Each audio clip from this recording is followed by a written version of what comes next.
Welcome back to the 10 Tenths Podcast with Michael and Adam and Robbie, and I guess the other honorary member of the show at this point. It's quickly becoming. Yes, it is Dustin Nixon.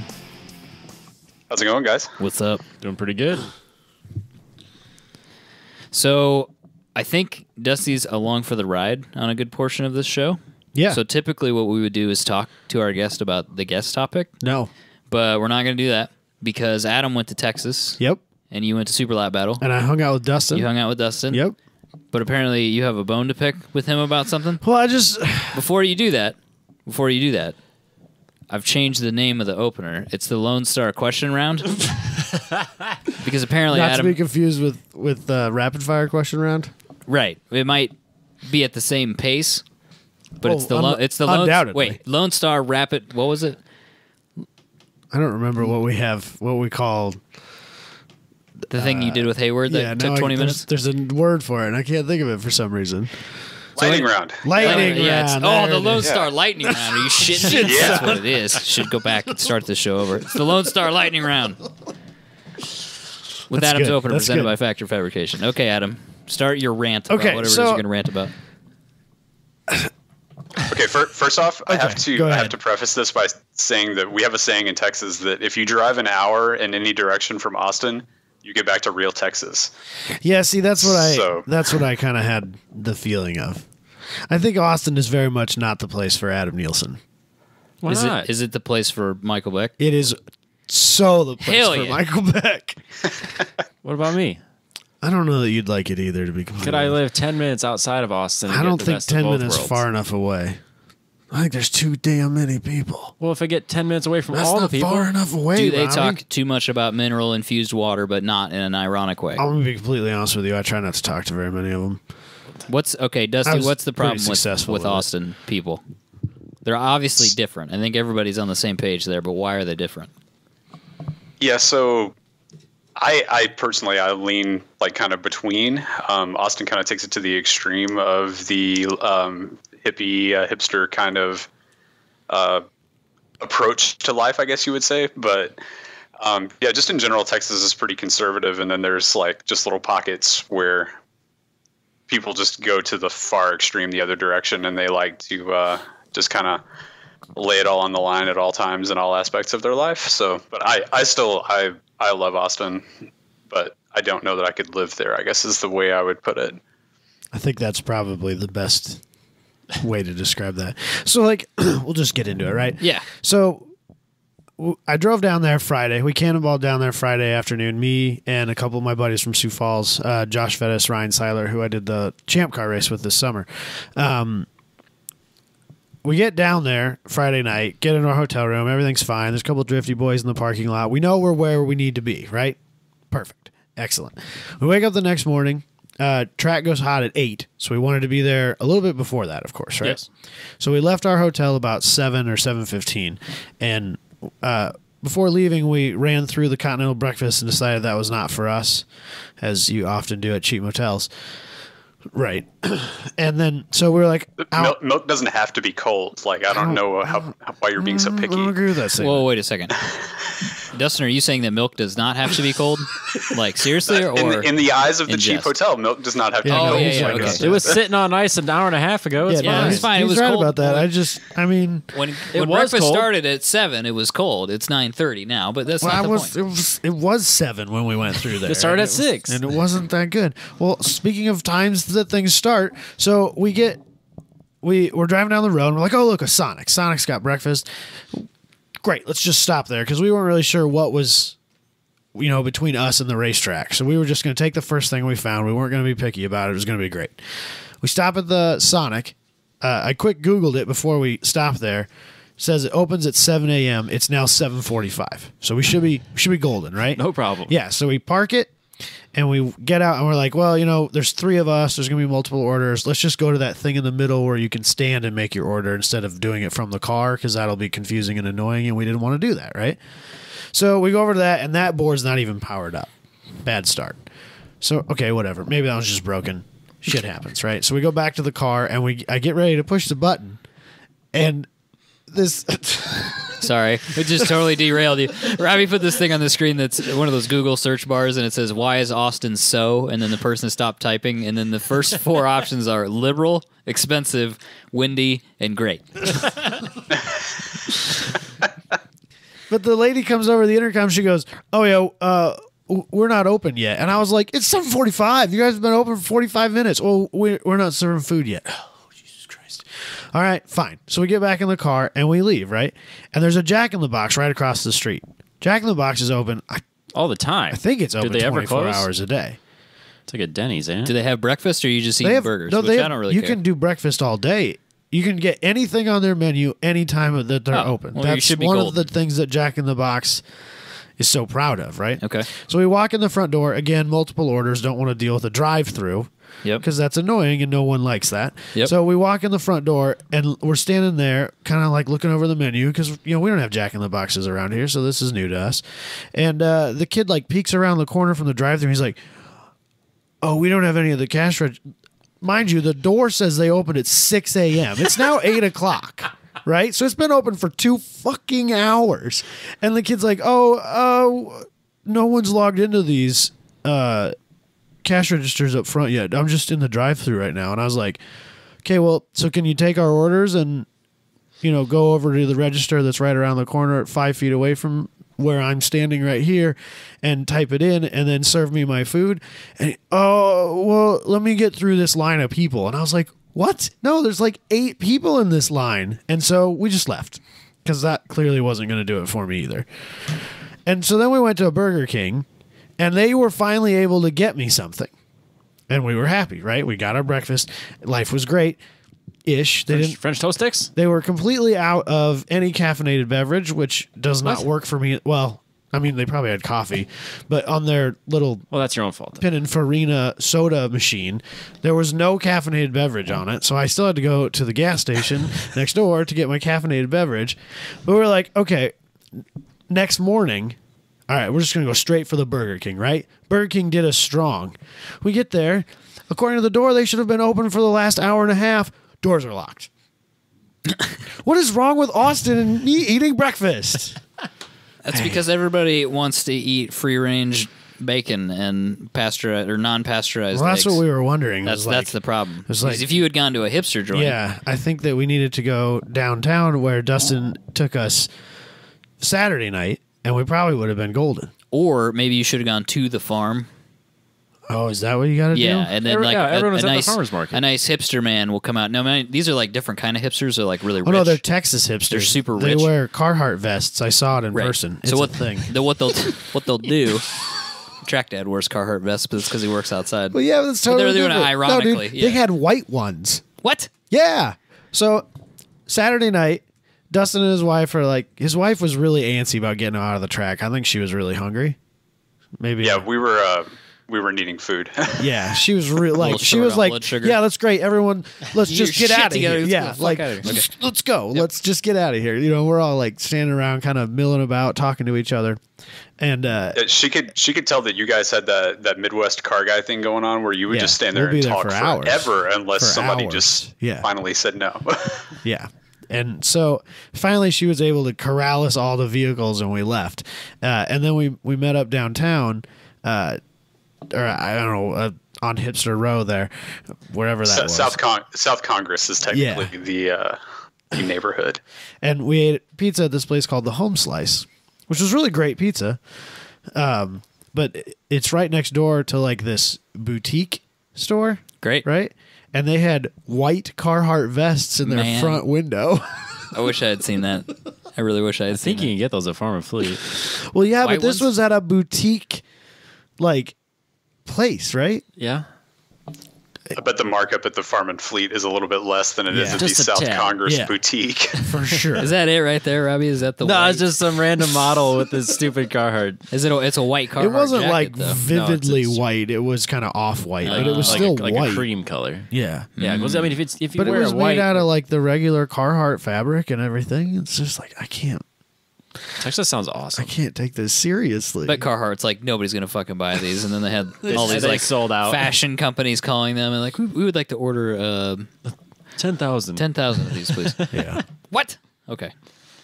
So we got to talk about Buc-ee's because I have questions. So, Lone Star Lightning Round, go. is that like a chain place? Are there a bunch of those? Yeah, so they are all throughout Texas, and I think there's some there might be a few outside of Texas now, but yeah. Okay. So for a long time, they were only like around like Houston and kind of just off the beaten path of where I normally went to. So I didn't never actually go to one until a few years ago, and now we have them popping up everywhere. We actually have 3 of them building up in our general area within like an hour of me. So we stopped at the one that's literally across the street from Texas Motor Speedway, which I think is right there in Dustin's neck of the woods, if I'm not mistaken. Give or take, it's about 30 minutes away. Right. But, in Iowa, that's right next door, basically. Yeah, yeah. down the street. In Texas, I realize that's like literally just walking across the street. But so this place, like if you go into your local grocery store and you go over to their deli and meat area, and they've got that big meat counter, right? And it's got the glass curved top, and they've got all this different sliced lunch meats and whatnot. Oh, yeah. Right? So they had one of those counters. It was all beef jerky. Wow. Hey, are you guys hiring down there? I think they start at like $12 an hour, $12.50 an hour. Dude, there had to meat be cutters? There had to be 40 different kinds of beef jerky there. I've been to a beef jerky emporium. The place was out of control. So that's where I got that shark jerky. I made those guys eat it. I was so scared to like even look at it because I was like, I am already broke. I can't be around this much beef jerky. It's so good. It is so good. And then you can buy brisket by the pound there. Yes. Oh, hell yeah. And they put brisket in their breakfast burrito taco things. Oh, hell yes. Dude, it was Buc-ee's? awesome. Yeah.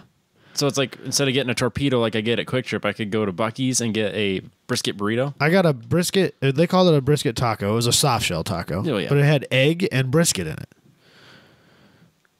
Yeah, down here, we just call that a soft taco. That's Right. What's up, Robbie? There's a lot of racetracks in Texas too, right? Yeah. Dude, Buc-ee's really like brought it back. I was really down on Texas for a while because I was still cold the whole weekend, and Austin was not my friend, and Buc-ee's just turned the whole thing around for me. you guys just need to be around Dallas. Like you can drive 30 minutes and be out in the country. Like, yeah. So, literally 10 years ago, my first job out of college was traveling a lot, and I lived 6 months of my life in the Days Inn in Hillsboro. Yeah. Yeah. Full disclosure, I have family in Hillsboro, so. Oh, wow. But that's like prior to this weekend, pretty much my Texas slice of the pie. Like that's all I really remember about Texas, and I don't have any like overwhelmingly fond memories of Hillsboro. They have a horse tie-up place in front of the Walmart, and it's regularly used. You can't just leave the horses out willy-nilly. You got to tie them up. Who takes their horse to Walmart? They'll just roam off if you don't tie them to the pole. How do you get this shit back? Do you bring A backpack or like a saddle. You put them in pack. the saddlebags, I guess. Saddlebags, yeah. Yeah, saddle bags. So I'm That's assuming literally they're what they call them. You're You're not not, like- bringing that much back with You're you, not I like guess. getting milk and eggs and So you're ice regularly cream. taking your horse to the Walmart then if you take the horse Well, I to the also Walmart. assume you're not getting refrigerated or frozen items. They also have buggies. You can put it behind them. So now you're taking You this whole... carry the big block of ice in the one side of the saddlebag to Yeah. put all the refrigerated stuff Now in. you got this whole like horse in a trailer situation going on, or whatever they call them when you put them on a horse. It seems impractical. That's all I'm saying. I suppose. Suburban seems a lot easier. Yeah, that's fair. It sounds nice, Dusty. I'm just saying. Buc-ee's was great. You don't even like horses. Don't even act like you like horses. Yeah. I don't want to own them. I don't want to look at them either. Don't want to be near them. They seem fine. No, they're stupid. I like it. I know you have a thing against girls that like horses, so No. Horses have very small brains. it's like the one thing you can burn money faster than race cars. It's horses.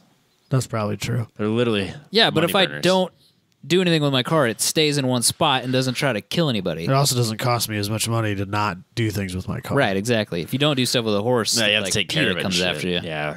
Yeah. And the ASPCA, it's not good. The chief advantage I've seen to a race car versus a horse is that there's an off switch, and I can just make it stop. Yeah, you can't do that with a horse. Horses have brains and they have attitudes and they're small very brains. large. Like a mouse brain. Yeah, it's fine. I It don't have any weighs horses. like 1,200 pounds. I know. It doesn't need a mouse brain. I had a girlfriend in high school who had to have reconstructive surgery on her face because one of her horses tried to kick it in. It happens, man. Cows do this too, man. It's not fun. At least if you crash your car into a barricade and you have to have reconstructive surgery on your face, that was your fault. You got no one to blame but yourself. Right. True. Yeah, and if things start going bad, you just hit the kill switch, and it stops. Both feet in. Eventually. Fair enough. See? Much better. Horse is bad. It's fair. I don't know. I just had some Texas was rough on me this weekend. Texas sounds great. That wasn't a lot of questions, though. I didn't have a lot. Yeah, I was we had just like one or really two upset about my breakfast experiences, to be completely honest with you. It was still on the lightning round pace, though. So. And then He was moving pretty good. Dustin spent 2 hours waiting to get a table to eat pizza, and I just don't know how you can do that every weekend. That's Yeah, so if I lived in Austin, I definitely wouldn't be living around the South Congress area or the Rainy Street area or downtown.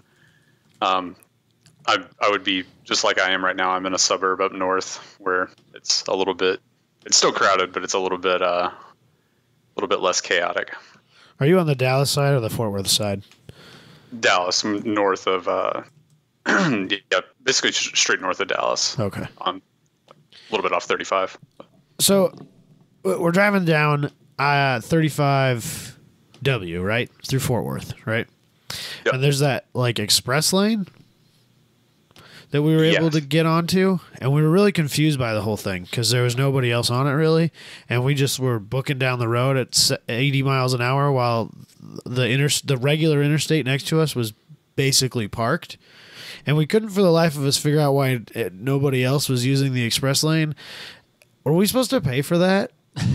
You'll get a whoever the car is registered to will get a bill in the mail. Nice. And Josh. if traffic was really bad, it will probably not be super cheap, but it just depends on how much you value your time, I guess. What does not super cheap mean? Like $100 or? Probably not that bad. Okay. I don't know on that side. I know like if you run like from my house like 15 miles down to Dallas in the express lane, it'll charge you like probably $6 or $7 when the traffic's really bad. Well, we ran the whole thing from start to finish, so Yeah, I don't know how long it is over there, but like where it comes in is if you do like what I do, I have to drive down a toll road every day to get to work. So I try to avoid as much of it as I can because it starts adding up when you do it every day. If you're just passing through on the way back home, it's not that bad. they didn't really explain what was going on either. You just like we had Waze on, and we're just driving down the interstate, and Waze says stay left to enter the express lane, and we were like, express sounds great, and we did. You didn't see the sign that said minimum toll?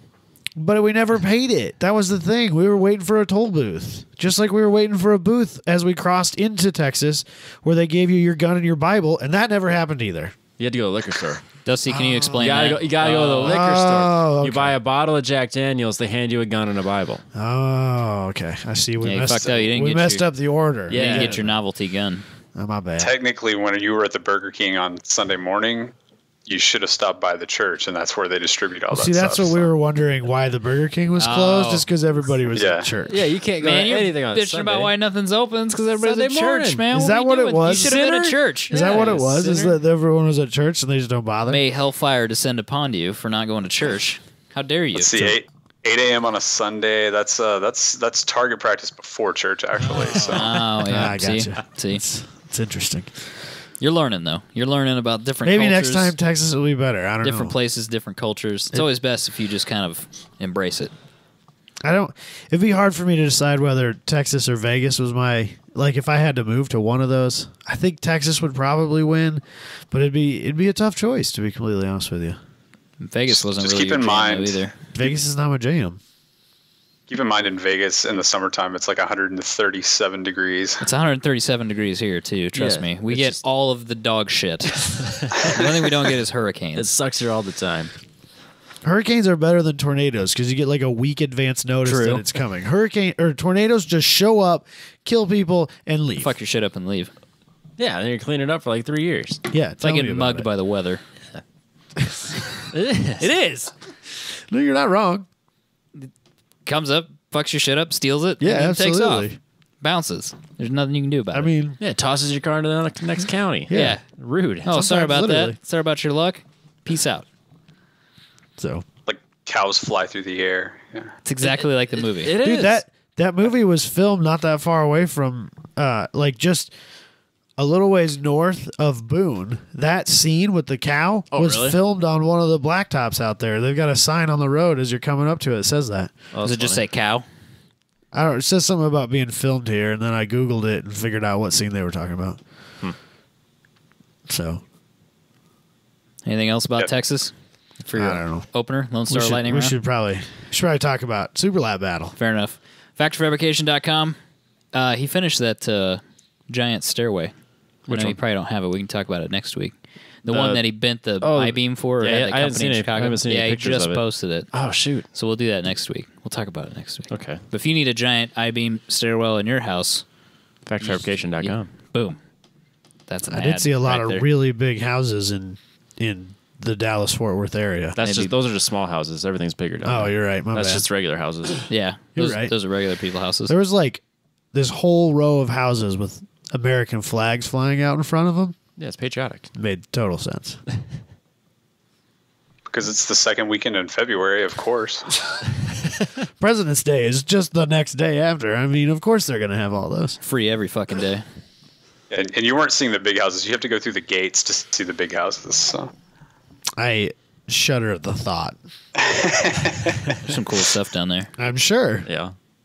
I don't have any doubt of that. All right, let's talk about the reason that you went to Texas. Yeah. Super Lab Battle. Yep. Circuit of the Americas. Yep.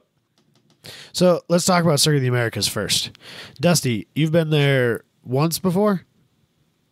I'd actually been there. I went for F1 in 2012, went for sports cars twice after that. And then we actually ran the Camaro there in 2016 with the Optima series. So you've ran the So- track? No. Yes. Yeah. It seems like it's got to be one of the wildest tracks I've ever out there. It's got to be right up there with some of the best tracks in the world. It's crazy long, almost 3.5 miles. 3.41. Yeah, 3.4 miles with the biggest thing is the elevation change. From the, I guess turn 11 down at the far end is probably the lowest point up to the highest point is several hundred feet of elevation change. 130.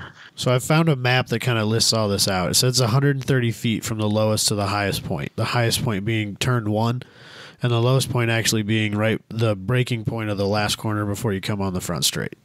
Okay, gotcha. So the front straightaway, you roar through the grandstands past the pit area, and then you hit this hill and you just go straight up 90 feet. It's kind of like the corkscrew in reverse, except it's straight up, right? It's not a corner, but you're just going straight up. And then you hit the braking zone and throw it into turn 1. Yep. It's wild. And from pit lane, it looks like they brake way, way, way, way, way too late. Because I think you take a really wide entry into that corner because it kind of cuts back again. Yeah. And so... And then the elevation change helps it a lot too because it just plants the front tires that much harder because you're on a 30% grade or whatever it is going up it. So you can, however late you think you can brake, you still need to go another 50 feet. It's wild, dude. And seeing some of these cars with 6, 7, 800 horsepower, 1,000 horsepower, roaring down this front straightaway and then just locking them up into that corner. It's crazy. I believe it. It's a wild, wild track. That back straightaway is 0.6 of a mile. Yeah, that'll work. And Yeah, the speed they have on this map is 196 miles an hour at the think- break point. I think that's Formula One. I would Yeah, assume. that would definitely be Formula One. The number I heard for James Houghton, Yep. the Integra Type R, 176 miles an hour. Wow. Jeez. That was the number I heard. Yeah, that's no joke.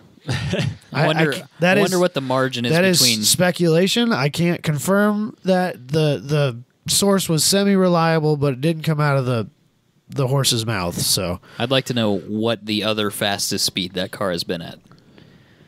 Is it 158? Is it, you know what I mean? well, so if I remember right, he was in the 160s, the high 160s at Road Atlanta at the okay. fastest point that All right. car can go. Was that pre some of this arrow he's got going on here? Yeah, that would have been. I believe at that point he would have had a different front splitter on it, but it would have had the same rear wing and the same winglets on the front, which are literally the two short parts of an APR 1000, GT 1000. Okay. So it's like they took a wing for the back of the car Shorten it. and Cut took the center Cut it out. apart. took 2 foot of it and plastered Smashed it to the it back front together. of the car. And that's what he uses for front downforce now. That and a splitter, which we actually have a really cool story about, thanks to Dustin. Dustin became semi-famous over the weekend. Yeah, Dustin's picture went far and wide, and once again, we didn't have a watermark on it. Thanks a lot, Dustin. Yeah, sorry about that. It happens. We don't worry about it. Nothing. Yeah. But so the front splitter on James's car previously, no longer does, had these 2 little winglets that came out past the edge of the car and then underneath his APR wings. And there was a lot of arguing. His team was basically, we talked to his head mechanic, Eric Levine, for a little while, and they were talking about how they were looking for a picture of the car when it was throwing sparks, because they were basically split 50-50 on whether or not those wings were attaching the air to the bottom of the main wings or detaching it and making things worse. And what they were looking for was, if the sparks are shooting way up high and getting like up over the car, basically, then they're working the way they're supposed to. And if those sparks are just kind of hitting it and staying closer to the ground, or maybe even going partway up the door, then it's not working as well as it should, and they need to cut them off. Well, they're telling me about this, and I said to Eric, I was like, I have a photographer here. Like, he's out taking pictures. I'll send him a message. We'll see what we can do for you, right? And so from that point on, that became Dustin's sole mission in life, essentially. And the fun part of that is that James comes out and runs like 1 lap and then goes back in. Right. So I'm like, here he comes, man. He's in pit lane. He's getting ready to leave. Like, watch for him, right? So I'm standing at the first session that I tried it, I was standing at the exit of turn 11, and there's a big downhill braking section coming into that. And I knew he would probably be bottoming out pretty good through there. And sure enough, yeah, the car's bouncing all the way down that hill. And I just do a burst all the way following him down, and the car's shooting sparks everywhere. And I go through, and there's like a 10-shot sequence, and every one of them, the car is off the ground, and there's no sparks to be seen. Like, Dang it. Damn it. if it was video and you split it up into frames, it would have just been the frames where the sparks were We're gone. not. Yeah.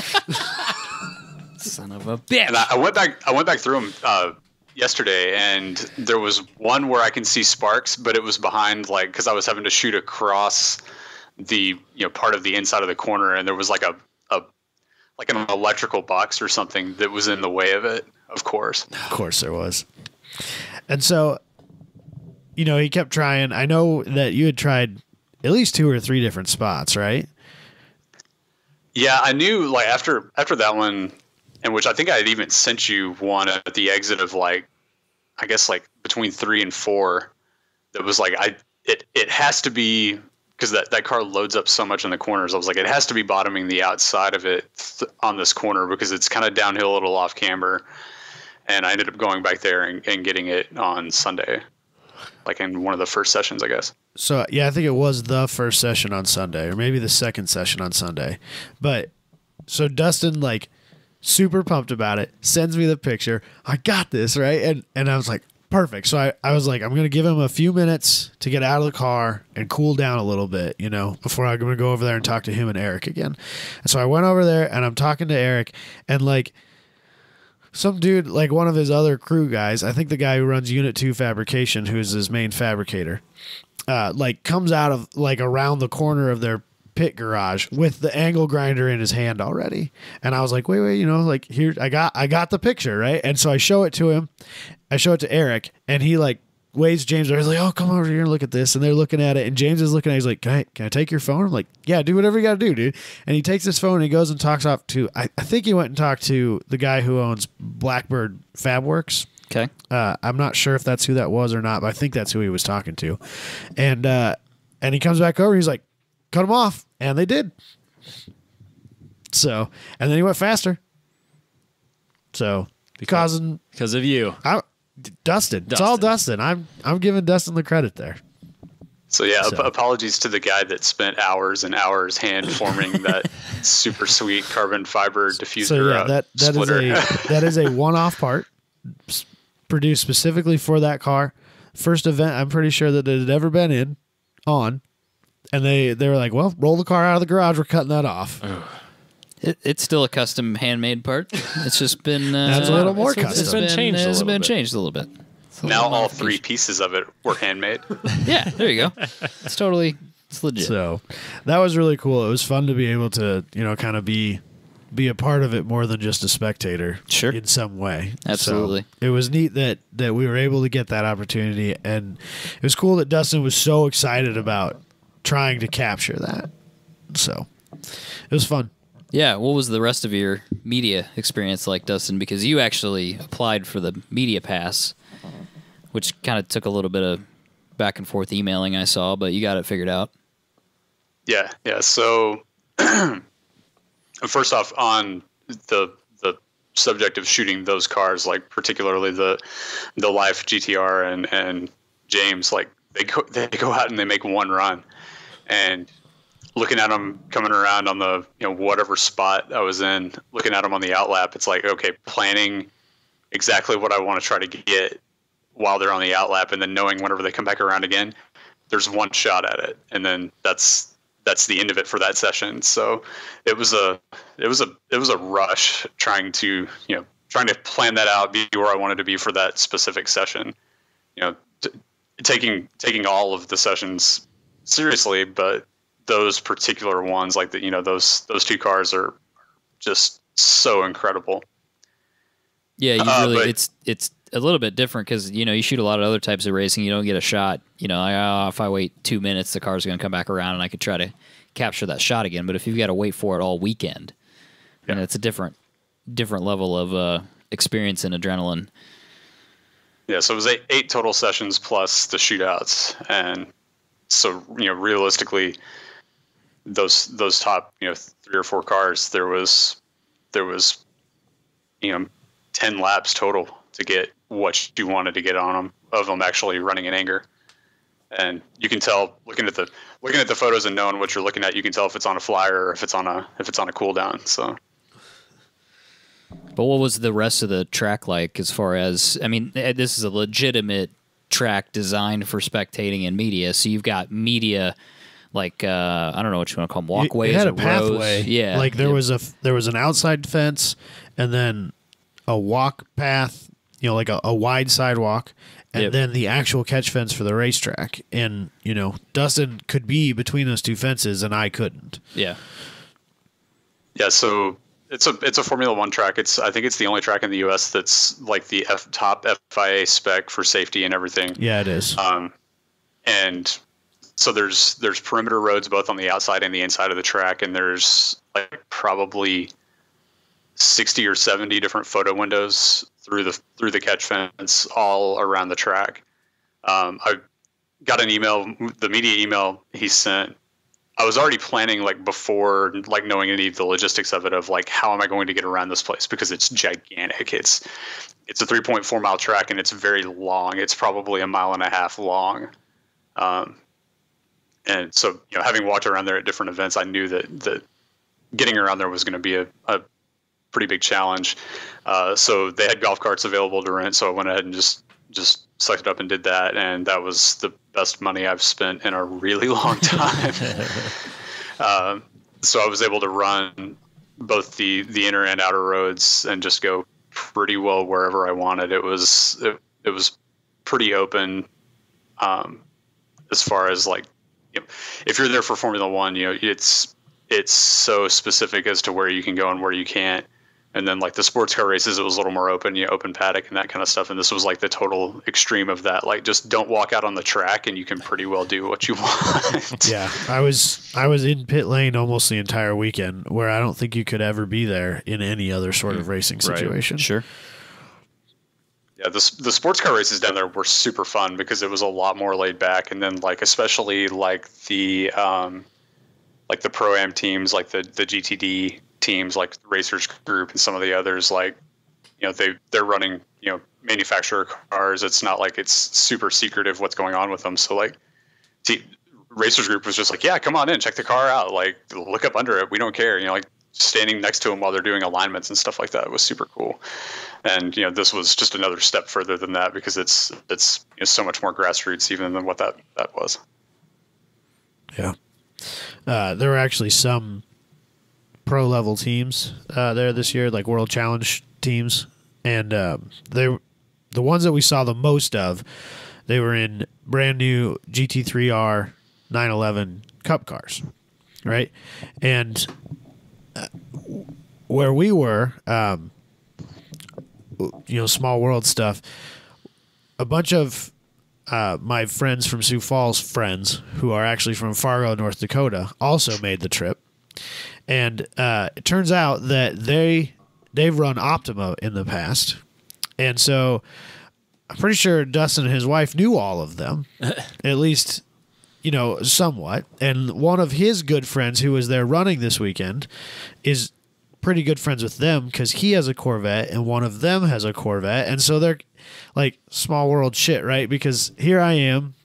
I know these people, and Dustin knows these people, but I don't know that Dustin knows these people, and Dustin doesn't know that I know. It was very weird. But their pit garage was right next door to where the 911s were all weekend. So when we're standing in front of the pit on pit wall, they've got their like telemetry toolbox thing out, right? And that'd be sick. There's guys like sitting on it, and they would have like, I don't know, probably 40-minute sessions where they were just out there just lapping, just burning them down. Yep. And they'd come in and they'd throw the air hose on the thing and boom, and pop right up onto the air jacks. And then they'd run around and they were, checking the tires with the pyrometer and stuff like that and checking air pressure and doing some things. And then they'd fill it up with fuel and they'd pull this plug and it would just drop. And then he'd fire the thing up and take off down the road. And it was really cool to get that experience and watch that because we're right there. I'm literally me to Robbie away from the front end of this car while this whole thing is happening. And it was really cool, that opportunity to see these like pro level cars, pro level mechanics. Yeah, and they're practicing. At one point on Sunday, they were practicing driver changes. And so they'd pull into pit, they'd do one lap, pull into the pit, throw the car up on the jacks, change out the rear tires, driver change, drop it down, and launch it. And the reason they were changing just the rear tires is because if they launch the car on hot tires, the clutch will only last like 5 or 6 launches. But if they do it on cold tires, they can just keep doing it. It's not a big deal. Right, but it still kind of simulates a race day. Right. Scenario. So, and Sunday when they did that, they had the Austin Cars and Coffee there. So the state or the seating across the racetrack on the other side from pits was kind of full of people because there were all these people that were there for the Cars and Coffee, and then they came to watch it because it was free. So why not? And there they are putting on the show, and it was really a really cool experience, that part of it. So it was neat to see these pro cars doing stuff like that. There was a Formula 3 car there. Yeah. And hearing that thing roar down the backstretch, oh my Dusty God. sent me a video, and it was just screaming. Yeah. It's crazy. Crazy. Yeah, I got over and looked at that car. It was an older GP2 car, is what the specific series that it was from was. So it was a GP2 Dallara chassis, and then it would be some kind of a 2.4 liter V8 or something like that.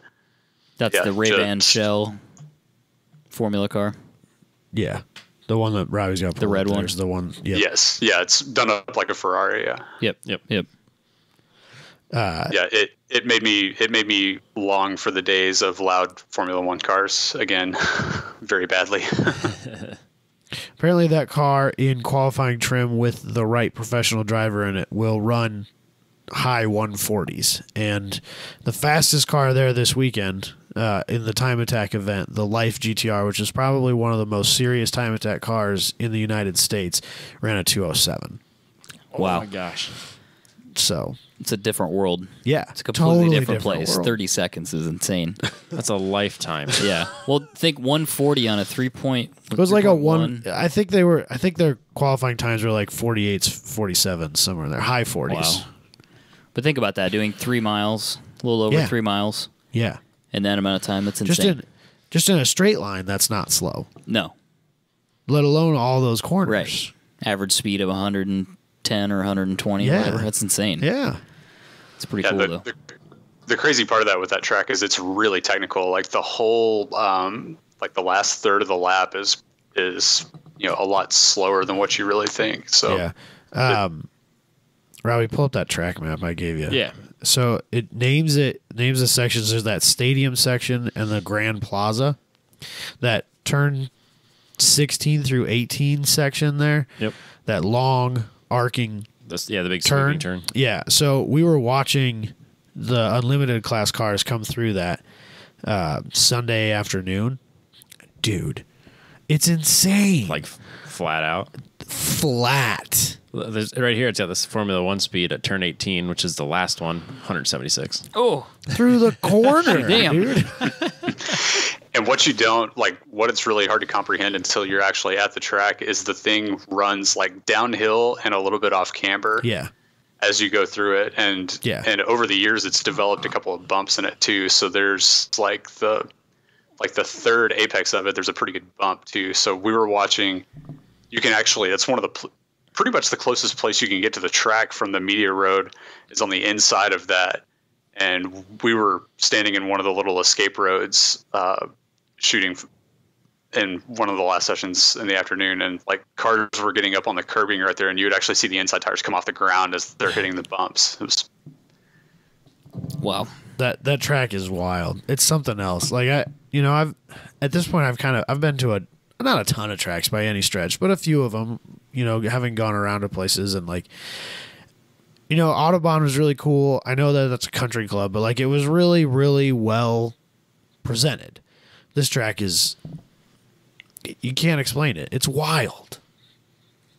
So it was built to be world class, and it is every bit world class. yeah, there's a couple of places where you can get out on bridges and stand over the cars, and like there's an S's section at the top of the first part of the track, and watching those cars switch back and forth underneath you, going through those S sections, it's wild. They're so fast. Yeah. So Yeah, that's a different level of racing altogether. yeah, one of the things I wanted to talk about, like, and this is no like knock on what those cars have accomplished. Those cars and drivers and teams have accomplished. It's certainly impressive what they do, but the GTD cars that were there, the 911s, in last year's spec, top qualifying time there was a 206, I think it was. Okay. And this year, the fastest car at Super Lap Battle that was actually there as part of the time attack event ran a 207. Now, Okay. I firmly believe that because he did not run the lap shootout where you get the whole track to yourself. He did that in some level of traffic. Sure. And I firmly believe that he did not have that car on full tilt, and that he purposely left time on the table for next year. Okay. But either way, that is 1,000 horsepower, 0 rules, do whatever the hell you want Time Attack build. Yep. The Porsche is a 550 horsepower naturally aspirated 4-liter with heavily restricted aero and all that stuff. And so like it's obvious to me that while the cars are quick, by no, like I'm not saying they're not, but there's definitely a lot of work that could be put into just refining the setups that these guys have now. Oh, sure. And refining the driving that they're doing that leaves a lot of time on the table, because if a car that likely weighs more and makes half as much power can still go as fast or quicker than you are, there's something being left on the table there somewhere. You know? Absolutely. So I think that, and go ahead. a lot of that comes down to like OEM development dollars versus I understand that. even the highest dollar, like the Life guys, that's still just, they're a shop, I think up in the Northwest. Yeah, they're in Utah. Utah, yeah. And from looking at their stuff, it looked like they'd just gotten the car back together too. So I was reading on one of their social media posts because that car crashed at Speedring 2 years ago. And apparently they rolled it out of the trailer and parked it in a dark corner of their shop and left it there until like 2 months ago. Oh, man. Smash it together. Yeah. So the car at some level was literally thrown back together to make it to this event. So that car has been to Sydney before. That car has ran a World Time Attack. That's what that car was built for. Right. And I know that that's what they're hoping to turn Super Lap Battle into, is the American version of World Time Attack Championship. And so I think he felt like it was real important for him to come and be there and, set his time and, plant his flag and see who comes to challenge. Yeah, I was wondering if after that crash, he's like, yeah, maybe I don't want to do this, and then kind of walked away, and then came back. I was like, okay, maybe I do. Well, they've done a bunch of other things since then. They released those Sierra cars, which were there this weekend. They're these little like single-seater kind of off-road buggy things that apparently have Hayabusa motors in them. Well, that's fun. And you could like pay to do like a demo ride or run. You could drive it, because it's a one-seater, so obviously you're not just sit in the passenger seat. I think it was like $150. It wasn't a small sum of change, but you got out there on the drift pad, on the skid pad where they were doing, where Lone Star Drift was running, and kind of whip around on them, and that was pretty cool. They scream. I mean, they're Hayabusas, so yeah, that'd be fun. That'd be a lot of fun. They were really cool. they make pretty noises. That they do. What were the Drifty Boys doing over there? So they Skid pad stuff? They have a skid pad there. I guess it's some kind of support paddock or something like that. And from what it looked like to me, they kind of just had like, you have a straightaway into a big long sweeper, and then it kind of descended into a couple of tight S's, and then you finished. It wasn't anything too crazy, but they were running tandems, and it wasn't a loop. It was like a one through and get back in line sort of thing. That's what it looked like to me. I don't know. It was setup where it was mass chaos, and there were constantly vehicles running, and it was really hard to tell what was going on. Yeah, they would have 5 or 6 cars out there at a time. They were at different points. cranking through them, and some of those guys were making mad money because it was $20 a ride. There were ride-alongs, but it was $20, and damn, there was a guy that had a tent set up right next to the Sierra Cars tent. And there were 10 people standing under that tent waiting for their turn to ride. Wow. If anybody ever wants to get into one of our cars, we'll do it for half that price. $400. Oh, no, wait. We're going low? Sorry. Yeah. I didn't know. Is this a premium thing? Is it like premium Snapchat, or is this No, our premium I think is different. Sorry. I misunderstood. We'll add that on our tax return. I think the price, if we're at RPM versus a skid pad, I think that if you get $20 for a skid pad ride along, then I think $50 for a track ride along seems perfectly reasonable. I think that's fair. Sounds great. Pay for some tires. There was a V8 swapped 350Z there that I was getting my wallet out as we were walking over toward it. And my wife grabbed me by the ear like I was 5 years old and had just thrown a tantrum in the grocery store. We are not doing that. She was Do it. She was hesitant to go into the drift area to begin with. So yes, I was walking over like right by where they were running to take pictures, and I looked back, and she's still like over by the gate. I was like, "Come on!" She's like, "I don't know about this scene." Your wife's out on the drift lifestyle. She doesn't want to be a part of it.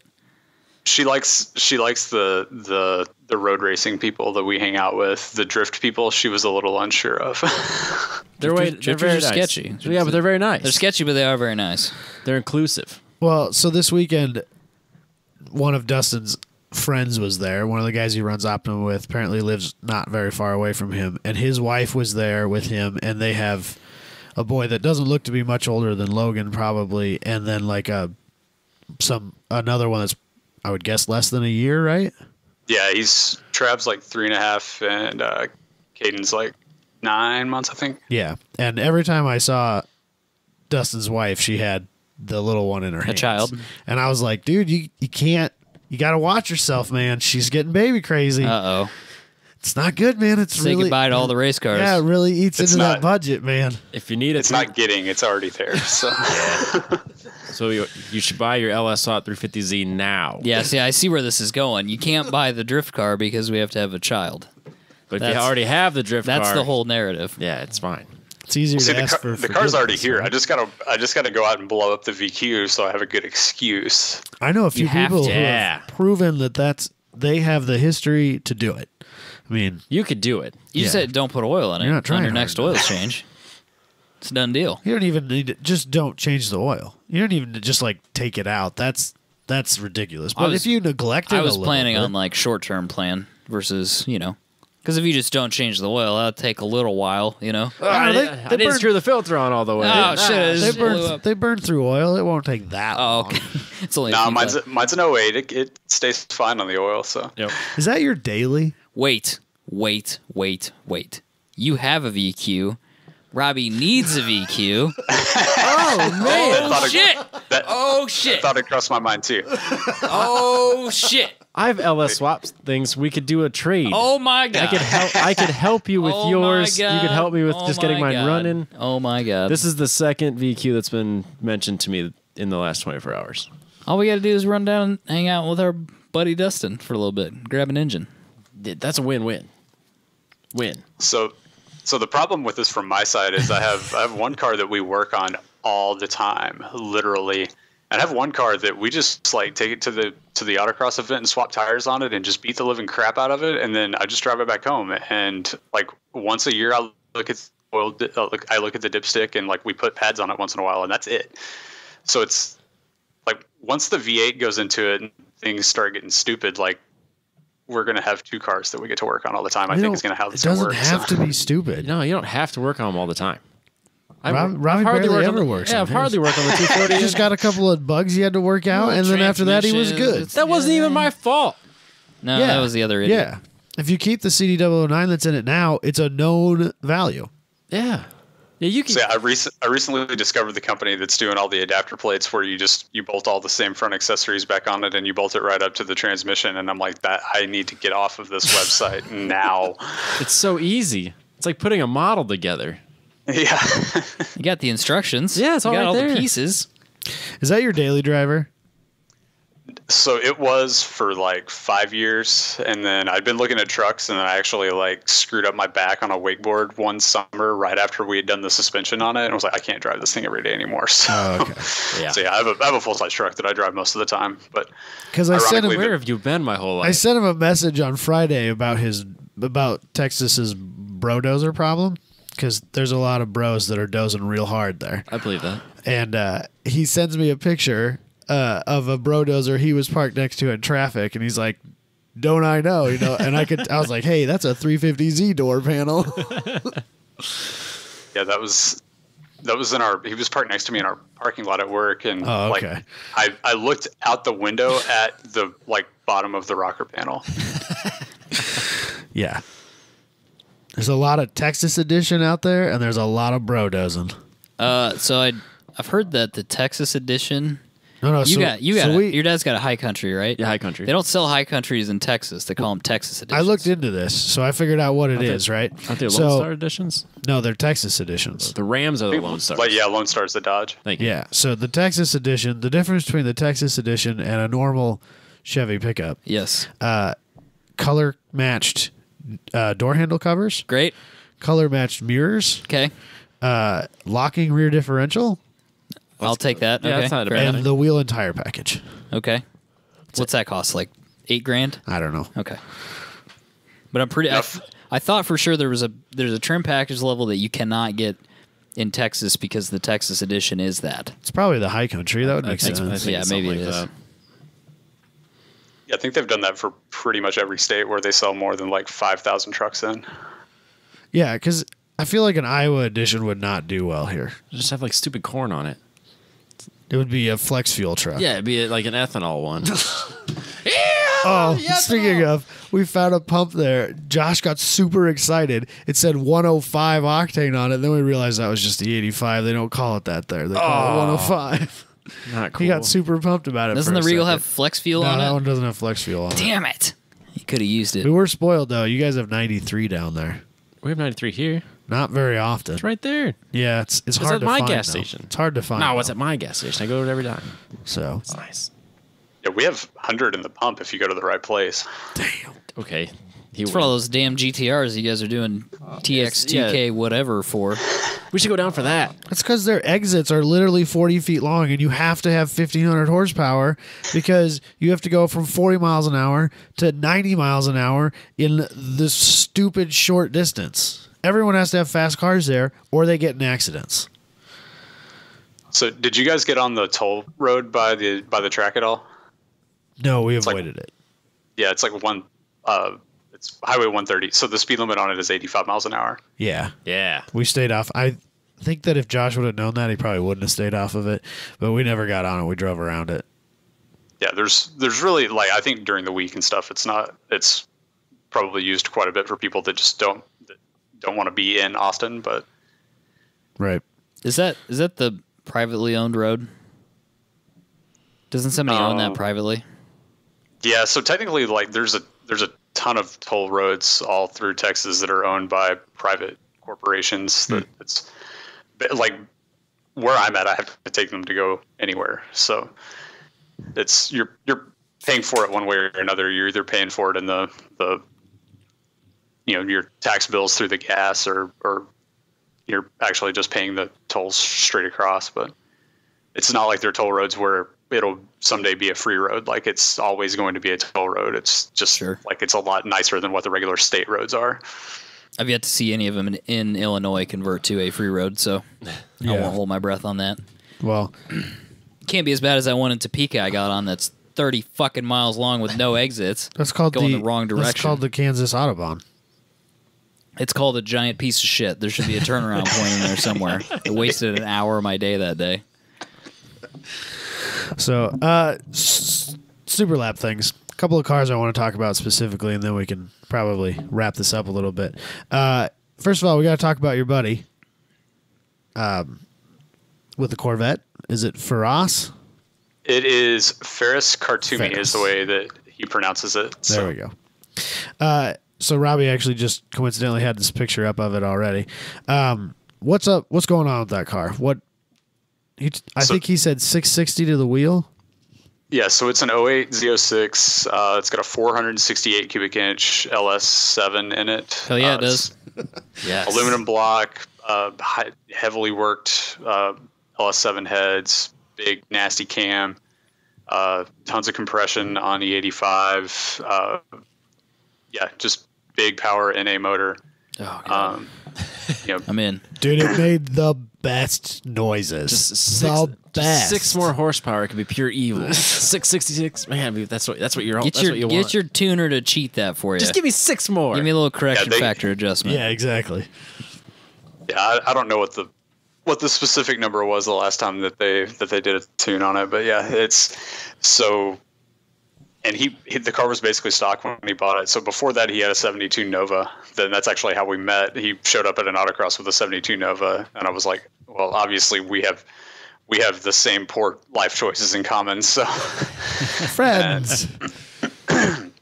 So he got the Nova to a point where he kind of had found the limit of it and got that car because it was going to be the easy way to go fast. Well, he's found out over the years that There's no such going thing. fast is not easy, no matter what path you choose to go of it. So, Saturday, he went out there. So just so you guys have kind of an idea where we're at on this track for times for you two, because you weren't there, and people who have never been to the track. For a regular streetcar, sub 230s is moving right along. Yep.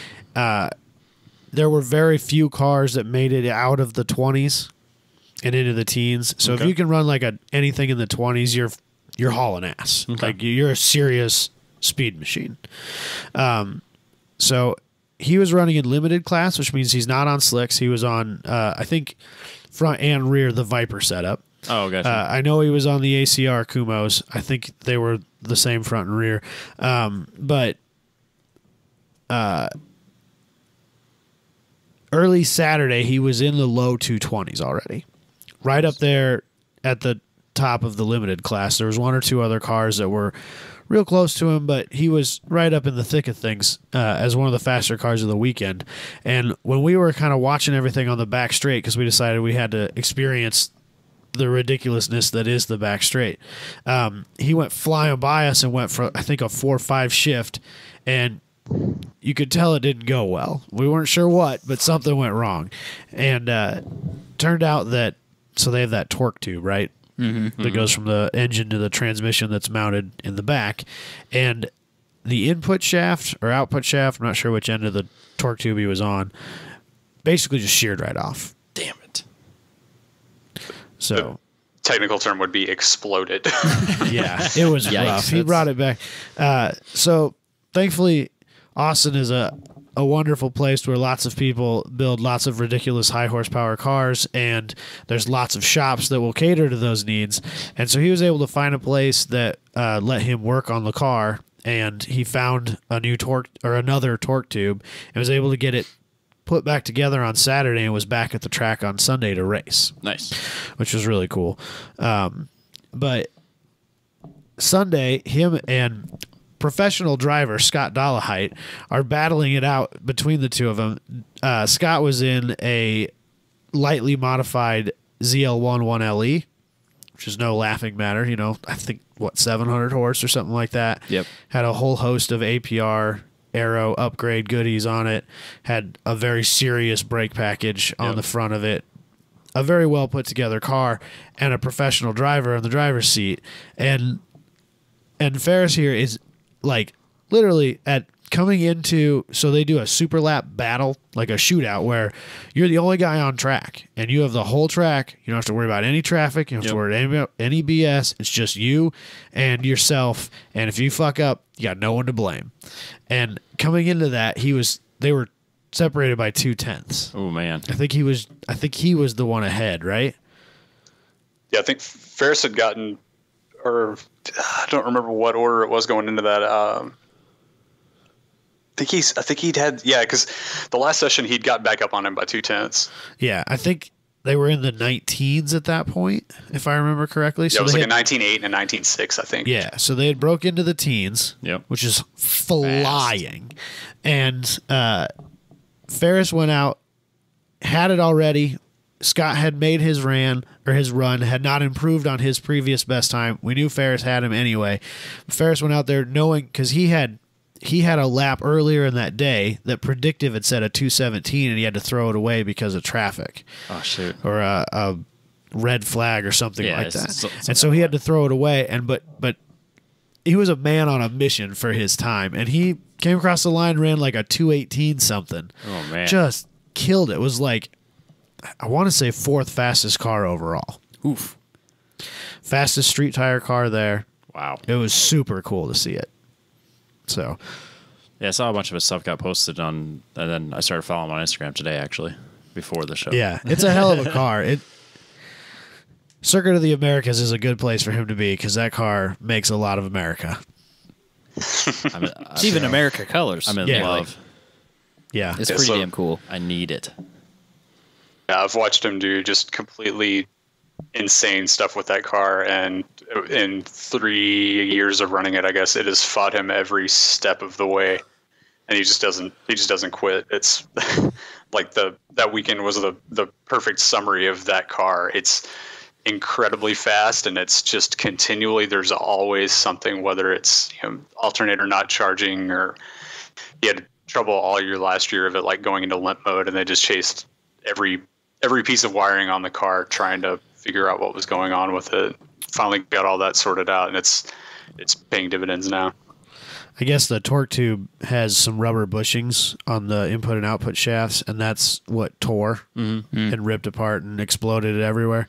And I think somebody makes some like aluminum bushing replacements for that, and I have a feeling that's in his near future. Yes. That's pretty easy. guess. That's not so bad. Yeah. Not too bad of a fix. Another car I want to talk about specifically, because I think this is probably the weirdest thing I'll say all night. It was a Miata that was probably my favorite car there. Ah, damn it. There's a I've been saying nice things about Miatas there's lately. a dark blue NC Miata Robbie found already. If you look real close at that car, it looks like an incredibly simple car, right? Yes. You can see from the picture that Dustin took here out on track even.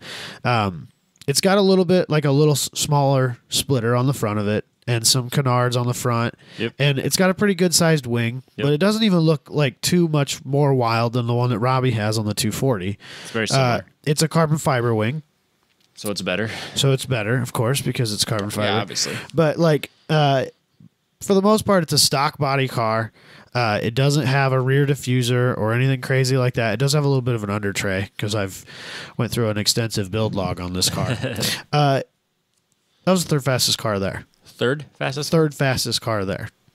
Faster than Corvette. Faster At than first, the Corvette. at first glance, except for the wing, it could just be like some random dude showing up to run STX at your local It autocross. looks like a street car. Yes. That car makes 650 wheel horsepower out of the factory 2.3 liter Mazda motor. Oh, boy. Damn, son. That car weighs 2,200 pounds and has a sequentially shifted transmission in it that's all ran by a Motec. That is a very good way to spend $90,000. Oh. That car ran a 217. Bet it was cheaper than the Corvette, though. Yeah, To be fair, at 90 grand, it's not that much money for That a car like had that. James sweating bullets for most of Saturday. Wow. To be completely honest. That's crazy. That car was so nuts. We saw it go flying by us on the front straight, and it's quiet, dude. It's got a full muffler's exhaust system on it. Like, when it's idling, you don't know it's not a stock car. It just looks like another NC Miata. God, he's got to just go on the interstate. It's got 250. It's got 255s on it. It's not even that was much my of a next tire. question. They look wide for a Miata, but they're not. But it's a that wide. 255. Right. Yeah, it's got just a little bit of a subtle flare on it that you don't even really notice until you look at it that close. Yeah, I think it's mostly a fender roll, to be completely honest with you. That's the third fastest car that was there this weekend. That's the best kind of build. That's awesome. Total sleeper. And when you Really got up well and put looked at together. it, dude, that car is immaculate. It's perfect in every way. Yeah, I'd say it looks that way. There's not a single wire that's out of place. There's no fluid stains anywhere. There's no chips, dents, scrapes underneath the hood. Like, it's perfect. Huh. Wow. That car was awesome. Yeah, because it looks like just a really like someone took a brand new car and just kind of threw a few things on it. Yeah, it looks like a simple lapping day, like HPDE enthusiast car. Yep. You know, that was by far and away the most surprising car there all weekend. And I think that might have been my favorite car because it was so insane and so fast and doesn't look like it has any business being that way. In a sea of cars with so much aero you can barely tell what they are. Yep. And cars that are, I mean, yeah, it makes 650 wheel, but it's still not by a long margin the most powerful car there. Right. What class was he in? He's an unlimited because he Unlimited. runs on Hoosiers. Okay. And I think the sequential and a couple other little things he had put in there anyway. Right. But it's a slick tired car, so that's where it was. But That car was crazy to me. I couldn't believe it. That's awesome. Could not believe it. Yeah, that was one that you would see it go by on the track and just be like, wait, what? That can't be doing that. Like, yeah, we watched that car hurtling down the backstretch at what had to be 160 plus miles an hour, and you're just like, that's not really just happening. That's nuts. So it was cool. That was a really neat build, because it looked like a street class car. Yep. It looked like a really basic, and it was a really, in the grand scheme of unlimited time attack cars, that's a very simple build. It's a lot of money, but it's a lot of money put in the right places, and it just shows that, there's some simplicity and just spending money wisely and doing things the right way can really pay big dividends. Right. And driving it very well. Yeah, I think of course. I know he used to work for CJ Wilson Mazda, who is I'm pretty sure that is an NC Cup car turned up to 12. So I think that's what it was previously. I think it's like an acid dip chassis and stuff like that. That's why it weighs 2,200 pounds. Gotcha. Yeah, I think that is the case because we borrowed their alignment set on Sunday morning to check Ferris's, and it said CJ Wilson Racing on the box. I was wondering about that. Yeah, no, I know he at one point worked for CJ Wilson, and I know he still works on some Grand Am teams and stuff like that. Like, cool. I don't know that he's a professional driver, but he is a professional racing mechanic of some level. So he lives in that world, and I think that shows, like, that's a prime example of what I was kind of talking about with, like, the difference between those pro teams and the top level time attack teams is, like, this guy knows how pro teams are ran. He knows some of these speed secrets, and it's clearly working. Yes. Like, we need to figure out what they're doing and do it. So, car was wild. There's a difference in working under your tree at home and working in the giant shop with the spotless floors and I understand that too, and bins of crates and spares and stuff like that. Just a different mindset that you can have about it. Yeah, there's definitely a professional mindset that those guys carry that's different. That I think just because you're a grassroots build it under a tree in your backyard doesn't mean you can't have that professional mindset. So. Not to go off on a tangent, but some of it's like, okay, if I put this on here, how fast can I get it off? Yeah.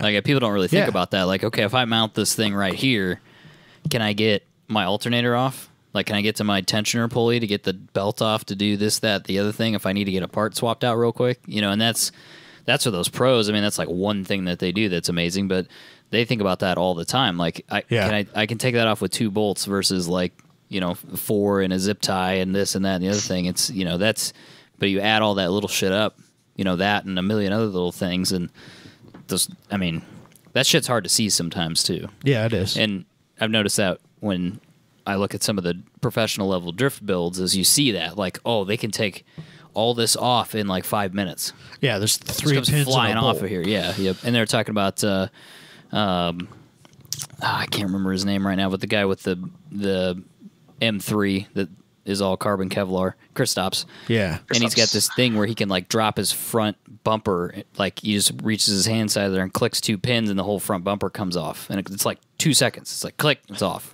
And it's just you don't do that. I mean, granted, he's got that whole company that he runs and all the, I'm sure he's got CAD and all that shit he can do and a lot of money at his disposal, but I don't know, that stuff's cool. You don't notice it, but if you look for it, it's like, wow, it's a different level of building cars. Yeah, I'm not, I understand you're not going to be able to take an Integra Type R and build it at a level of a modern 2019 Porsche Cup car. I get that. There's a reason that's a $500,000 car and that they plan on selling hundreds of them in order to make that budget make sense. But that doesn't mean that you can't take some of what they're doing and apply it to your program. So, absolutely. Do you have any other cars to talk about? I don't know. I think, is there anything that I missed, Dustin? We talked about it earlier, but the Life GTR is just otherworldly. It's nuts. I had seen, I'd come across it just on Instagram or something, several years ago, And just the aero, it looks like from the side, it looks like a DTM car or something with this big undercut down the side. And then you walk around to the back of it, and there's this 2 foot by 3 foot hole in the middle of the car that is just a giant air passage. So instead of using your traditional diffuser setup and flat floor setup on that car, they have tunnels that run through the whole thing and channel the air around and through it. And apparently, tunnels make downforce. Oh, I believe that. In an extreme way. Yes. And that car utilizes that stuff. And when you see that car at first and you see it and it doesn't have a diffuser of any sort on it, and you're just like, this seems weird, that's standard, pretty standard stuff. Like, how serious can this car really be? It looks serious, but it doesn't even have a basic aero part on it. And then when you start to look at it and you realize what's going on there, and you're like, okay, this car's above and beyond that even. Yeah. And then just seeing it in person too, you forget how big a GTR is to begin with, and then whenever you make it even wider and then put one of the biggest wing I've seen on anything outside of a Formula SAE car. It's just a really, really cool car to be in the presence of. And oddly enough, it's really hard to shoot just because it moves differently than any of the other cars. It seemed like it just carried so much more corner speed, or I don't know what it was.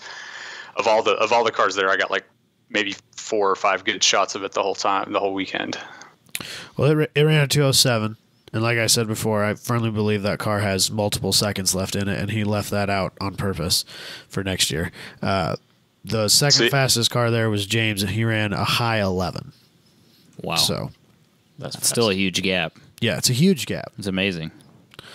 So we have to talk about the drag race. Yeah, we do. So actually, on Saturday when we were in James's pit area, James and the life car were both front and back in the same garage. Okay. Right next to each other. And when we were in there talking to Eric, James comes running over to Eric and he goes, we're going to roll race down the front straight tomorrow. We got $100 bill on it. Okay. And Eric is like, are you fucking kidding me? He's like, dude, he told me it made 1028 to the tires. Just give me all of the boost. I think I can take him. So I think James's car makes somewhere between 750 and 8, but I think James's car is also lighter than the GTR. Oh, yeah. Mm-hmm. And just smaller all the way around. Yeah. He's got so much less wing on the back and just less frontal area to begin with. They're probably, I don't know that it's enough to overcome 200 horsepower or whatever, but they're probably more comparable than you would think running them both flat out. Yeah. And so nothing happened of that all day Saturday, and I kind of thought it was over, right? Yep. And they were in the super lap shootout, and by this point Dusty had come up and was kind of hanging out with us in pit and still trying to take some pictures a little bit, but was just hanging out with us in the pit because the race had basically finished. And James went out and ran his lap. Yep. And then he was on his cool down, and they sent the life car out, and James and the life car were chasing each other around, like basically wheel to wheel racing these time attack cars at 7/10. I'm guessing. I don't think they were going all out on it, but they were right on each other, bumper to bumper, chasing each other around the track. And we kind of knew that this was about to happen, but the race officials, I even pulled up the live stream to hear it. They had no idea this was coming. And as they pull, there's a blind spot for the cameras in the corner where the pit entrance is. Yes. And so the camera loses them, and we can hear the cars, and we're waiting, and we're looking down towards the beginning of the front straightaway is James going to be there? Is James going to be there? Is Life going to make a run at the lap, or is James are they going to roll race? And around comes the corner, and there they both are, and just hammer on it and go flying all the way down to deep into the braking zone of 1, right next to each other. Jeez. And James managed to pull it out ahead of him a little ways, but they were ready to go side by side into turn 1 if that's what had to happen. It was intense. And then, okay, that's over. That was all well and fine. I think James got a little bit of a jump on him. And so, now they've got to come all the way back around, right? And by this point, it's time for the World Challenge guys and the Radical guys to go out and finish their last session of the day. So they're sending these cars out. And James and Cole come around and do it again for a second time. And that time, Cole kind of got the jump on James. But then by the end of the race, by the end of the front straight, James had pulled back ahead of the GTR. I think the GTR probably has him like at low speed. He's got the torque. Yeah. And at slower speeds, I think all that massive aero doesn't drag as much. Yep. But then once you get up there, James's smaller, lighter, faster, or smaller and lighter car, I think, is able to pull away from the life car, and I think he's got him on the big end. So it was hilarious to watch. I can only imagine Hayward up in race control losing his mind over what was just happening.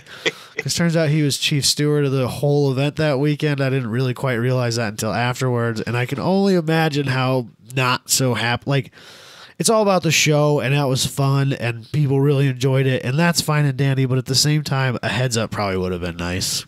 Yeah, absolutely. So they wouldn't have sent those radicals out. Probably good. Doing it on the first lap, whenever it was just the lap for Cole, like that was no big deal. Whenever they came back around again and they were releasing cars at the end of the pit lane, that was a little bit sketchy.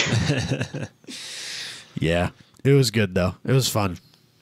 So they got to, when they did the podium ceremony. Yep. They got to go up on the same stand as what they use for Formula One and stuff like that, and they had the champagne. Nice. And Cole Powelson, the driver of the life car, did a shoey, and it was cool. It was a good time. So apparently there was some pressure on Ferris to do the shoey too, and he was like, "There is no way." Nope. I wouldn't have either, to be fair. No, I don't think I would either. The enthusiast class, they did the spray thing, right? And then the street class came up, and they're like, "Well, thanks," and they just walked away. And then limited, it was Scott Dollahite and Ferris were both up there together, and I think. Do you know for sure? Was this the first weekend they'd ever met? I believe so. Yeah, I don't think there would have been just because of the track battle. They'd become fast friends at this point. Yep. And it's a big deal for Ferris to be on the top step there like that over a pro driver, and at even without that, it's a big deal. And so of course, Scott just doused him, which is great. So it was cool. It was fun. So I can't. Yeah, if you were ever wondering what a person smells like after getting soaked with champagne, like 2 hours later, not good. It wasn't great. That's right. You and your wife went out to eat with them afterwards, didn't you? Yeah, we found a place to go get Mexican food, and we pulled up to it, and it was a little bit. It was by the airport. It was a little. We weren't quite comfortable leaving the cars next to it, and he was like, "I'm not driving home after eating sketchy Mexican food, smelling like champagne all night. Like that's not. It's not in the cards for today." I don't blame you. So it was cool. I enjoyed it. I can't wait to go back next year. Excellent. For sure. So it was a fun event. I am excited to see. There's definitely some things that they could improve on. I am excited to see them do that, and hopefully this can turn into something on a global scale. It would be cool to see some of these international cars that I just get to see on YouTube. Yeah. So. Excellent. Anything else, Dusty? Should we let you go? Man, I'm completely spoiled now. Like I was a little bit spoiled after having access at Formula Drift, and now it's even worse. I don't do well at the racetrack unless I have something to do. So I have to either be driving or shooting, and now I have to be driving or have media access. I think that's the conclusion from all of this. So. Yeah, there's been a couple times where I'm like, I don't really just want to show up. Like I either got to go through the process to get the credentials, or I might just not go. Just like a totally piece of shit place to be. But whatever. That is what it is. It's different though. Like you get to go different places, and he was. I would have killed to be on the other side of that fence. It's just. It's Adam Jabay said it's okay if I'm over here. Did you try that? No, I didn't try that. But I realized it was only like literally in some places 10-foot difference. Yeah. But that 10 feet makes all the difference, and I would have killed to be. And I could have been. Yeah, of course. But it was free entry for spectators this year, and I just decided, nah, it's easier. I'm not even going to bother. I'll just go, and because if I apply for it, then at the time I didn't know Dusty was going, and so I was like, well, if I apply for this and I can go wherever the hell I want, but Josh and Ryan can't, like that subtracts from it too. That doesn't make any sense for me to do, and that's not ideal. And I'm not. I had originally planned on stealing one of the cameras and going down there and giving it my best and seeing how shitty that would turn out. But once I found out Dustin was going, I was like, you know what? I'm just gonna let him do his thing, and I'm just gonna enjoy myself. So that's fair. Yep. You gotta have those days too. There's something to be said for that. I look back at the weekend now, and I'm like, I have pictures for it, and I've read back through all of the posts and everything to figure out what actually happened the whole time. Yeah, see, I think that's the balance you have to strike, and I've noticed that, especially with you this weekend, because that track is so big and so hard to know what's going on. Like, I think you need to do that like 50-50, Well, even be a spectator and a media guy, a little bit of both. Yep. Even at St. Louis, I had the live stream going on my phone. Yeah. And it was a little bit delayed, but at least then I knew what I just watched. I was like, oh, okay, you got a 90, and all right, now I'm good. All right, I understand. Like when we're at Midwest Festival, that track is a lot smaller. Mm-hmm. Everything's closer together, and so even if you guys are buried in your cameras, you still have an idea of what's going on around you because you can just look up and see it. Right. And it's there, but that place is fucking huge. And so, I'd ask Dustin where he was, because I was like, oh, I should go, hang out with him. He's like, well, I'm on like somewhere on the back street. Like, no, I'm not walking over there, man. You're on your own because you're over a mile away from me and I'm not doing it. So. All right, Dusty. Thank you, sir. Well, again, thanks to you guys for giving me a place to come and promote the stuff and be able to have the access to it. It's been really fun, and I'm super hooked and looking at expensive camera equipment. Yeah, and ruining everybody's lives. All of the all of the fun things that you do after you get to do stuff like this. So. Yep. Well, you can definitely keep doing it. So just let us know if there's somewhere else you want to go. Apparently, our name goes places. For some reason. It seems to be working. Yeah. Let's just keep. Let's find out when it doesn't, right? Yeah. I've got the preliminary application in with the FIA for F1, so we'll see what they say. That's the ultimate. If you get that one, That'd be a good no one one. will say no to you. It's like, well, I shot F1 back last year. You're not going to let me come to Absolutely. Just show that F1 people's face. Yeah. You get to go anywhere you want. All right, thank you, sir. We'll hang out with you and do Yes, some news. thank you guys, and it was good to actually putting a face with the name, Adam. So, Yeah, it was nice to finally meet you. yep, or face with the voice, I should say. Yeah, there you go. All right, I had that initial, whenever you walked up, I was like, hey, he actually sounds like that. Crazy. It's sometimes you'll be like standing next to people and they're just looking at you while you're talking. You look at them like, you sound like you do on the podcast. I'm like, I know, I'm the same person. That's me.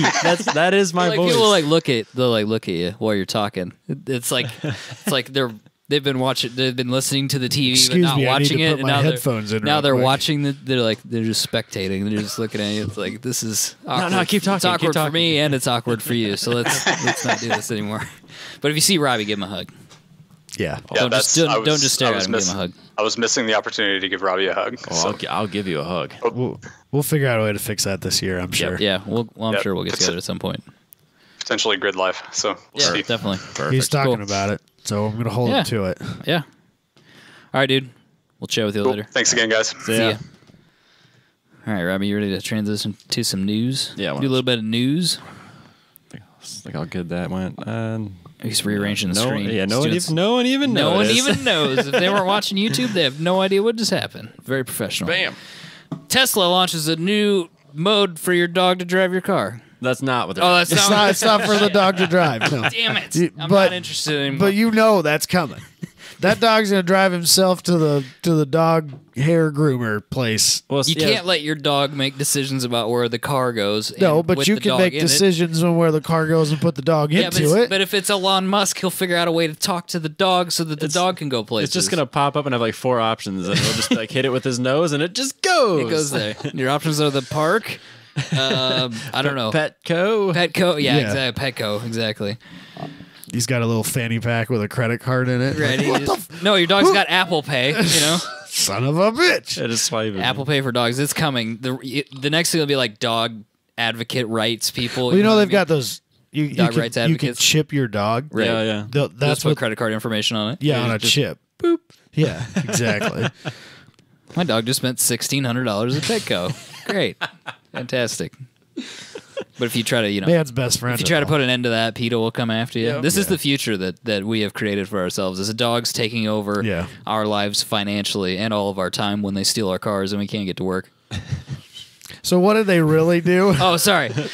So they created a dog mode, which is just what it's called. And basically, you can leave your dog in your Tesla, and it will stay on and have climate control and a little bit of music. And there's a display that says, "Don't smash in my windows, please, or call the police." The dog is comfortable. It's 70 degrees in here. Yes, that's it. But the really interesting thing is this is another development based on Elon Musk being on Twitter. Yeah, someone suggested. He's like, "Yeah, we'll do that," and they did. It's not the. It's It's a not good the- idea. It's a good idea. Like, why did it take us this long?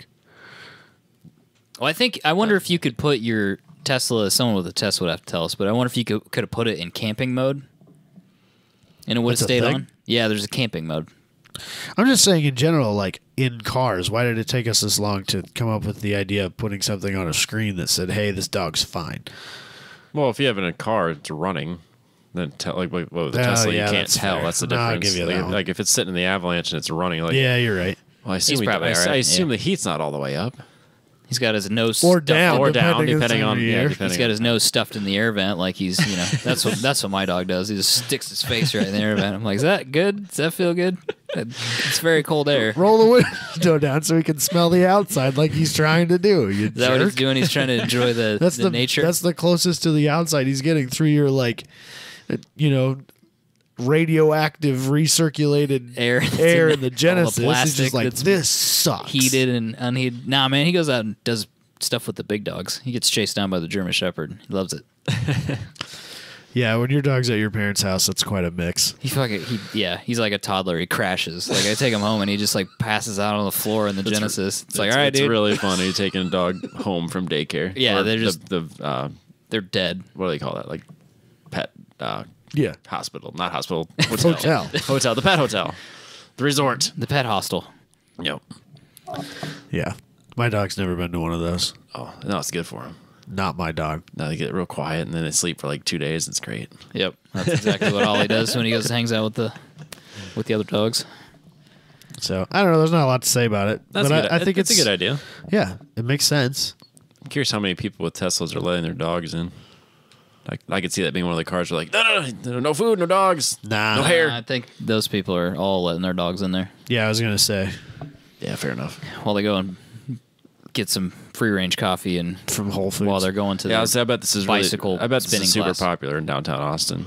It probably Exactly. is. Yes, you're exactly right. All right, that's it. Moving on.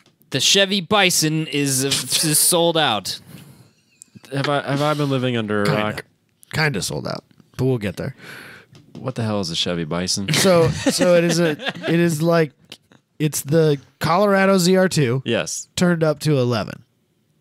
and people knew about this. Well, at least 2,000 people. 2,000 people? Yeah, 2000. At least 2,000 people were aware of it. Did you know about it before this? I knew that it was a thing. I couldn't tell you what is different on it over the standard ZR2. Okay. I didn't know anything about the This Chevy. I is the knew that first they I've made heard a of it. Bison edition, Yeah. and I don't know why we didn't make fun of it when it was released originally. when they were thinking about names, Like, well, why did Bison Bison. What's cow? No, that's not. No, I need a little more than that. I need that's not aggressive enough. you ever- Bison? Yeah, all right. Have you let's do that. ever eaten bison? No, I It's haven't. delicious. I'd love Fucking to. delicious. It's great. It's so good. I'd like to try it. It's awesome. It's I'm $11 sure it a is. pound. Ah, it's worth it though. It is. If it's really that good, It's so It's good. probably worth it. Doesn't Fuddruckers have? Fuddruckers has it. They Yeah. also have elk, and then need to go to Costco has Fuddruckers more ground often. bison. We should go to Fuddruckers. Oh, that reminds me of another thing I didn't rage at Dustin about. Whataburger sucks. I said it. Deal Whoa. with it, people. I would drive by the Whataburger to eat at an In-N-Out. That's pretty aggressive. That's a big thing for you to say. I know it is. The people, I mean, like, how is it people that are bad? like, oh yeah, Whataburger. You know, like everybody sticks up for their That was- regional chain thing. But does anybody really give a shit about Whataburger? I don't know if I've ever had one. I don't know. I walked in there. Dustin knew we were going there, right? And I walk in there. He looks right at you like, No, he wasn't there with me. Oh. It was after the end of the day on Sunday, but he knew that's where we were headed Yep. because we had talked to him about it before we left the track. And I walk in there and I see that they have like some sort of burrito or something like that on their menu. And I text Dustin. I was like, "How funny would it be as a guy who's been made fun or who has gone to a Mexican restaurant and ordered a burger and bitched about how terrible it was to go to this burger joint and get a burrito?" He's like, "The breakfast ones are actually pretty good." But no, I was super disappointed in it. Whataburger's terrible. what's wrong with it? It's a super bland burger. Oh, And I even ordered what he told me to order. the sandwich thing here in the picture looks pretty good. Looks like it's got barbecue sauce and onions on it. But it's just Fried onions, rather. It's just another burger. There's nothing remarkable about it. It's not especially tasty. It's not especially good. I don't think I've ever had Whataburger. I mean, I'll least try it. So At least they had bacon. I wasn't I gonna go guess. here because people get all angry when we talk going about there food. now, But since so, we're already talking about it, I'm gonna deal send with it. this Robbie. isn't a car show, man. Right, I'm I gonna don't send know Robbie about this link. Whoever thought this was. So I'm subscribed to this thing called Elevator, Okay. which is Love is fantastic. an elevator. That's weird. I don't even know what that was. Aerosmith. Oh shit! I hate Aerosmith. Going But anyway, my point down. is, they send you. It's one of those things where they send you something in the morning for you to read, you know. And normally I would seriously hate, like, it's a really obnoxious concept for some reason. For me, I hate that. But for some Yeah. reason, Elevator is really interesting, and they send me really interesting things. It's Like taking me down articles? some rabbit holes and things. But Your they internet's so slow. it sent me this thing from the LA Times, which ranks. Sorry, Robbie. I'm seeing if this thing went. It says it sent. What's wrong with your computer? No, it's your internet. It's definitely your computer with all that No. shit you're running right now. It's because I had no problems Yeah, opening this probably. article. Fine. So they rate the French fries from all Okay. the different fast food restaurants. Jesus Christ. And so it's texture versus taste, and it's a plot, right? So if Okay. you're down in the lower left hand corner, You have it's bad texture and worst taste? taste, worst texture. Upper right hand corner is best taste, best texture. Whataburger's fries would be in the lower left. Okay, so I wasn't gonna look at this that much, but I found In-N-Out, and In-N-Out was in the worst spot possible. Right. Worst taste, worst texture. That bad. They were pretty terrible, dude. They weren't the worst I've ever Whataburger's had. right there next to it. Okay, I don't know if Whataburger's on here. Let me see here. I was so not impressed by it. And one of Yeah, the guys it's I not was even on with, we went there specific because there is an In-N-Out there. There's a couple In-N-Outs there, and he really likes In-N-Out, and like Yep. you know he was like, I think that's probably where we're gonna go, and I was.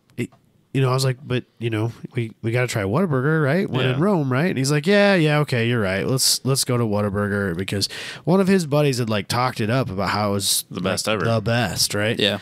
And we get there, and he like writes this scathing Facebook post about how terrible it is, and he compared it to like some shithole restaurant that's in Sioux Falls, and a bunch of the people that were that were on there were like, how dare you Equate those. equate those two? And he was like, no, you're right. You're absolutely right. This place is worse. So at the good end of the spectrum, Five Guys fries, Yes, absolutely. which I don't think anybody would argue with that. Those are good. Steak and Shake didn't have the best taste, but it had good texture. I don't know if I would agree with that. Isn't texture kind of a subjective thing about fries? Because some people Some people like them crispy and others like it soft. right? Sure, absolutely. I want my fries to be a little on the crispy Crispy. side. So that seems subjective. Yeah, that's fair. I suppose taste is too. That's how this works. But Yep. They got Arby's up there pretty high. Chick-fil-A. Are Arby's regular fries? Yeah, they're right next to the curly fries. I've never but had no. a regular or Arby's I have by fry. mistake, and then I'm so mad about it. You're so pissed. So you'd put it down in the bottom category. Or when you order curly fries and there's like regular fries in the basket with it, you're like, oh, happens at get Hardee's this all the garbage out of time. here. That happens at Hardee's curly a fries. lot. You get an onion ring, a rogue onion ring. That's all right, No, that's isn't it? fine. Onion rings are okay. I just think it's funny. Chick-fil-A and KFC didn't do super great. Sonic didn't do super I really great. like KFC's potato wedges. KFC is really low on there. I like their wedges. I like wedges also, actually. I don't know Hit that or I've miss. ever had KFC's. The You can definitely cook them wrong, though. if you go to the pizza ranches that we have around here, Those are good. they have those roasted potato wedges. Oh, yeah. Bomb AF. Those are the best. So good. So anyway, I didn't have a point to this. I was just it's something that came up. If you're interested in looking at mostly naked women and stuff about French fries, subscribe to Elevator. Hold on. It's free. One of the. Hold on. That's a really good plug right It was there. a great plug. It was like a super good plug. We should There's get so paid for many that. people right now going to subscribe to Elevator. Are you kidding me? This has McDonald's as like the best overall. No. That doesn't Five su- Guys is. No, The taste isn't as good as the Five Guys. texture is better than Five Guys according to this. I would, McDonald's. on some level, agree with that because Fuck you that. consistently get you crispier don't. fries from McDonald's than you do from Five Guys. You get, Yeah, you know, maybe. you get these little like wimpy, like soft, gross things from McDonald's. No, I don't agree with that statement. Oh, no, dude. I know a lot of people who are like, McDonald's can blow goats, but their fries at the bottom. I Wow. want to meet some of these people Yeah, that who are use you the hanging phrase out blow with? goats. Who are you hanging out with? That's a great phrase. Same people. No, that- 9 times out of 10, same people that McDonald's are pound like. sand and stuff like that. You know. I guess. Yeah, 9 times out of 10 though, McDonald's. Now I want to terrible. retry the steak and shake fries because I didn't know that they were that great. Their crinkle fries are good. Anyways, yeah, McDonald's is not that good. Not that good, anyways. So anyway, you can get Bison. a truck named after a bison if that's your thing. Guaranteed, 1,000 of them sold in North Dakota. Well, okay. So first of all, we have a bug in the house. There's a bug in here. Watch out. It's Strange. the winter. Where did it Yeah, come where'd from? that come from? You Anyway. brought it from Texas. Yeah, that's what happened. I've been blamed for a lot of things this week that I had nothing to do with. I blame like the Texas. cold in Texas. Chevy, technically, these aren't sold out. Yeah. All of the dealer allocations are spoken for. So they probably All the dealers have they decided sold they any? wanted a bison. So there's a bunch of dealers that decided, yeah, we need one of these and bought 1 or 10 of these, whatever that number is. Right. But they haven't actually sold to Oh, a customer all 2,000 of these. So if you want a bison, you need to start calling up dealers and you can maybe get one. Probably get one Probably get one. because nobody knows these existed. Tell they them do now. We should Now figure they out what's know. different about it. It's got fog lamps, a Okay. different grill. Okay. Yep. It's got wider fenders. All right. It's That's got good. some 17x8 wheels. I'm into Not it. bad. It's got skid plates. Sweet. That's it. Sweet. Oh, it's got fancy bumpers with recovery points. That's good. No, you're going to need those too. That's it though. All right. Well, Plus, I'm it's not got mad X about different that. logos. It's got different logos. It's got stitched It's got a headrests. buffalo. Do they use like buffalo skin leather? No, nothing that Yeah, cool. but the hairy part. So it's just it's Hell yeah, I'm in now. That's hairy- way cooler they're than hairy Cowboy seats. Tribal. That's so much cooler than Cowboy Tribal. Get Just me like as the hooked up on that insert? shit. Yeah. That'd be sweet. That right? Why be didn't they do great. that? You're gonna name it after a giant cow. Why don't you Isn't use part bison of a it? little itchy though? It's like pretty, It's it's pretty coarse. It's coarse. coarse. It's part of the experience. Is it though? It You're is. not driving around naked. You got a buffer in between. Yeah, you got a shirt on. It's probably nice Maybe- and warm in the wintertime. Maybe the door panels can be trimmed. That'd be in weird. buffalo. No, because then your That'd be bare arms weird. rubbing on it. Your bare arms rubbing Can you on it. imagine trying to vacuum that? It's probably better than when it gets ground into the cloth. Or Alcantara? Yeah, that shit. You It's can't get anything really- on it. it's really anything, hard to clean. anything like damp or wet on it because it screws it up. Yeah. So if you want a car named after a cow, that's your only option. Thank God. I'm into it. I would drive. That's they still, made an it's- Avalanche Bison edition. Robbie would have seeked that There's still out. some issues Yep. with it though. They said that they had some problems with the electronic throttle control. It's not very smooth, Those are things you don't want to have problems with. and they still have the airbag problem. So Oh, it's gonna tip over or almost tip over, then Set the airbags off. What you can't see in the picture that Robbie has here is that all the airbags are actually. Oh, is that what's happening? Oh, you can't see That's in why the it's windows. that's why it's a really low angle. That's the only shot they could get of it because Yeah. all the airbags are blown. Okay, I got it. Fair enough. All right. Oh, also it's $50,000. Oh, Jesus it's a Christ! bit high. All right, what do we got here? Last one. Extreme E, which is not a club drug. We decided that picture doesn't help either. The not a picture club it looks drug. like it's not a club lasers drug in that picture. yet. There's lasers and shit in that picture. That looks like a wall inside of a nightclub. Absolutely does. There has to be a line of club drugs called Extreme. Extreme E, No, probably. there's no way there isn't. There has to be. There is for sure. Okay, so we're not talking about the club drug that probably exists on this. The racing series. Okay, the racing series Extreme E will be the winner of that will be kept a secret for months. What are they calling this? A docu It's a docu-series or- sport. yeah. docu sport. Oh That's God, what I hate all of it so much. So they're gonna like do the whole season over a course of 6 months, record every race, everything, Right. throw out a shitload of teasers, and then let it out in week increments like on Netflix or Amazon or Hulu. Right. Yeah. So it's literally like a reality TV show Yes. that's racing. That's all it is. It's Survivor, but for cars, This is not gonna for car racing. This isn't gonna work. No. It's I mean, electric off-road SUV racing, which may be more interesting than Formula E, if I'm honest, if it was televised, Yes. because that might be Well, kind of interesting to watch. Because they're racing in parts that have been heavily afflicted by pollution and human damage. Okay, so I hate everything about that. Like it's so like it just like it permeates with this like fake environmentalism and like actually giving a shit about a Yeah. cause. You know how most people like they put their stupid Facebook banner picture bullshit around and it's like Right. hurricane blah blah blah. It's like you don't give a fuck about any of those people. Don't act like Right. it's virtue signaling. Don't act like you really give a fuck about any of those people that live there. Right. It's the Thoughts and exact prayers. same thing. Thoughts and prayers. It's bullshit. Thoughts and prayers. It's all bullshit. Here's the thing: if you gave a fuck about any of those people, you would give them some money and not Or say- donate your time. not say a word about it. Right. You'd give your money, you'd support them in a tangible way, and then you'd move on. Putting that little Facebook banner thing around there just Doesn't makes you help look anybody. like a douchebag. Doesn't help anybody. Just telling you, please don't do that. Don't It's not at him. good. Don't at me about this. I'm serious. This is one of those things that like I'm really with actually ya. pisses me off I'm with because ya. it becomes a thing where you're not helping another human being. You're drawing attention to yourself, like you're Yeah. somebody that gives a fuck about something. Yeah. I'm with you on this one. that is You're preaching to the choir. It's here. not selfless. It's Selfish. selfish. It's really fucking annoying to me. I don't know why, but it's. So how do you it's feel so about backwards. Facebook right now? I don't like Facebook a whole lot. Not a real big fan of Facebook. No, I get that. So completely. anyway, if you want to pretend like you're helping somebody, send them $5 and don't tell anybody.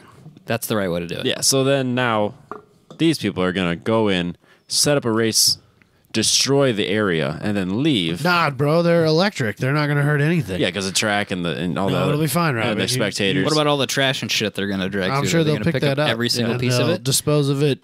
While they're there, environmentally are correct. they going to take the money that they earned from this race series and reinvest it in the area in order to bring back the ecosystem? They should. They I won't. didn't see that in the article at all. Didn't see it in the article a little bit. But and if they do, we won't hear about it until the year later. Months later, when the because that's docu sport. Oh, that's right. That's Comes right. out. Well, by that time, the then it'll be the next Himalayas season already. and, the Amazon will have regrown Yeah. and it will be a non-issue. Yeah. Absolutely. Okay. Well, good. I don't hate the idea of doing like a docu-series on your sport after the fact, but this is a live event. People are going to Yeah. be there. That's the thing. You can't get all the spectators to You're sign gonna NDAs. Yeah, you you're can, gonna get, have- you can get drivers too, sure, but No, wait. Are we And sure that media. this is a spectator sport? I'm not Are sure we that this 100% is a sure? spectator So I sport. don't even think there's going to even be people there. I don't think there it has is. to be somebody like even in passing. No, I think it's just going to be the media. No. I think they're dragging you out to the middle of literally the middle of truly nowhere. middle of nowhere. Right, and no one will be there. They're Dude, going to if- race around. If Ken Block can record GameCon 10 and none of that footage gets leaked. Okay, this is making a little more sense. I guess I didn't realize that they were truly in the middle of nowhere. Yeah, absolutely. I think it makes less sense though because there's no. It's not genuine. Like if I can't go to a race series and watch Lewis Hamilton win, but you months later present it to me like Lewis Hamilton won, there's nothing genuine about that. I can't prove that he actually did that. Where's the money coming from? Like, who's going to sponsor this? I don't know. Okay, the fact that it's in the middle of nowhere does make it more sense to do it on like a Hulu series, but you should do it real time. You know what I mean? Almost, even if it's not as polished. Why couldn't you live stream it and then tell the stories that you want to tell in your docuseries afterwards? Yeah. Do the race. Because now you got two things to sell. I mean, like McLaren did that documentary series with Amazon about their racing season. Yep. And I know a lot of Formula One fans really, really liked seeing that behind the scenes stuff that goes on between seasons at McLaren. Yeah, I watched it. People loved it. I couldn't get into it. I thought it was I get into that shit. boring and dry and terrible. I love that stuff. And I can see why you loved it. Exactly. It's because you have bad taste in things. Because I was what he's saying. no, it's because I was learning about what McLaren does. Because you don't to like be a race McDonald's team. French fries. That's 'Cause it's what he's gross. saying. Yeah, exactly. Yeah, I'm with Humans are Michael gross. on this one. But and like I think that probably shored up some people's fan love for McLaren. It may have damaged some others, but I think like there's no reason that they couldn't do something similar. Yeah, you could have two season or series 1 would be focused on the race. Series 2 would be focused on the drama of the teams and wherever you want to. All the stories. Let's go with the storylines. The storylines. What the hell was that? That's a weird noise. Did you hear that noise? Yeah, I did. Did you do it? It didn't come out of my computer. Did it come out of your computer? I don't think so. No, I think it was in the headphones. I thought it was your mic stand. Mike Sandy, something weird? That was weird. Sorry. Anyway, very back to the strange. conversation we're having. Sound like somebody fell down a flight of stairs. Part of me wants that to be in the recording so they don't think we're crazy. Part of me No, doesn't. let's just leave it. Leave it. I'm not We're taking just it. gonna I leave wouldn't take it. Huh? So no, I mean the sound. Part of me wants everyone to have heard that.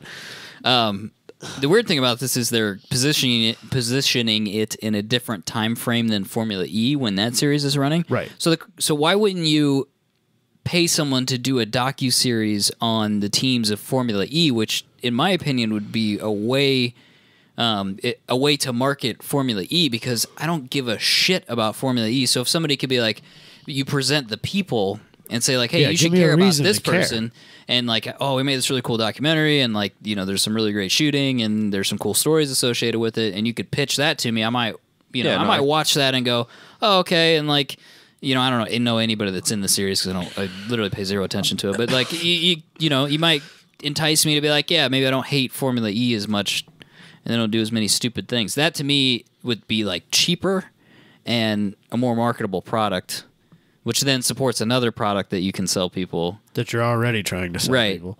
So I don't understand, like, and I don't think that this is necessarily associated with Formula E, but they're trying to position it so that, oh, you're not watching Formula E? Well, you can watch Extreme E. Yeah. Well, you're on Extreme. Well, you're on Extreme. Oh, maybe that's the key. You bring it all back together. You do a bunch of ecstasy and watch it. I get it now. I'm in. I like how, so motorsport.com is where I pulled this from. Yep.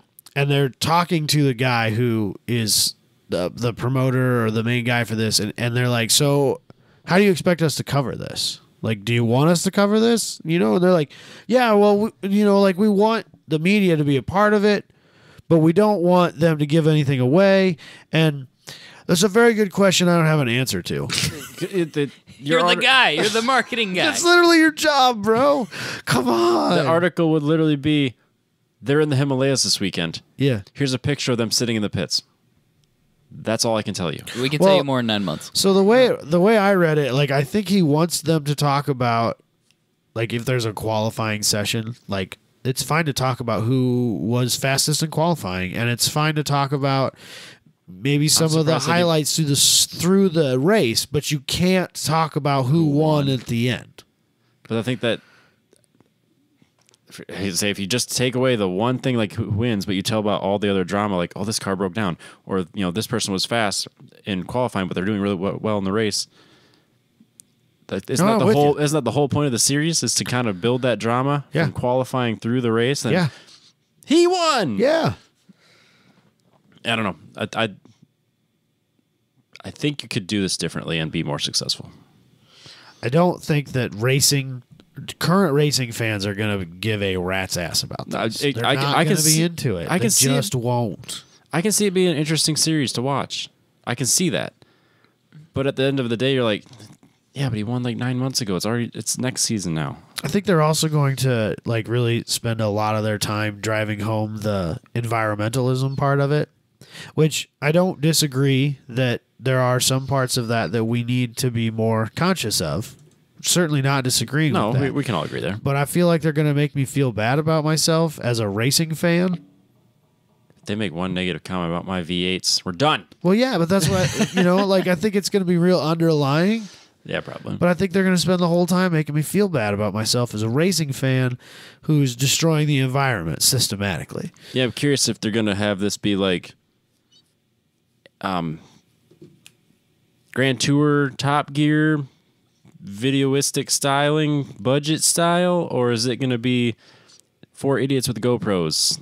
Like where's your production value? Like, it's going to how have much to are be we high. investing? It's going to have to be Grand Tour level production value, or you're not going to keep anybody interested. Because you like if you're going to be in the Himalayas, you need that type of budget B-roll. You can do. You some need to show me the serious Himalayas scenery too. shots, so Yes. don't waste my time. And then you need to cut to Sarah McLaughlin, arms of the angels doing the Yeah, whole like absolutely. everything's dead, like standing in front of part of the rainforest where everything's dead, and for Right. 5 cents a day you can But don't show all your electric cars being powered by diesel generators. Don't do it. do that. Don't That do would- it. that would be- It'll What was ruin that- the whole what was thing. that puff of black smoke What? in the background? Nothing. Look over here. That's the local tribesman. It's fine. It's fine. They're coming back. The area is repopulating with the animals. It's just there must have been a green tree they were burning. It's fine. Yeah, it's normal. It's just normal smoke. Yeah, Oh boy. Robbie's right about that. Well, yeah, if too. you're in the middle of the Himalayas, Yeah. how else are you going to charge these batteries? Solar power, Robbie. Wrong. They're going to set up wind generators and solar cells. Solar, yes, but you're not going to charge a car battery on that or a race car battery. Not on quickly, anyway. Oh boy. Better come prepared. That's okay. They got till 2021 to figure this out. Which means it's never gonna happen. I didn't realize it was that far off either. Yeah. It's never gonna I kept happen. reading that number. I was like, wow, that's a long. Ooh. So they're gonna start it in January of 2021. We're not gonna see it until October. At best. Well, that's We're yes, never gonna true. see That's it. their release date. Never gonna happen. It's gonna end up on YouTube.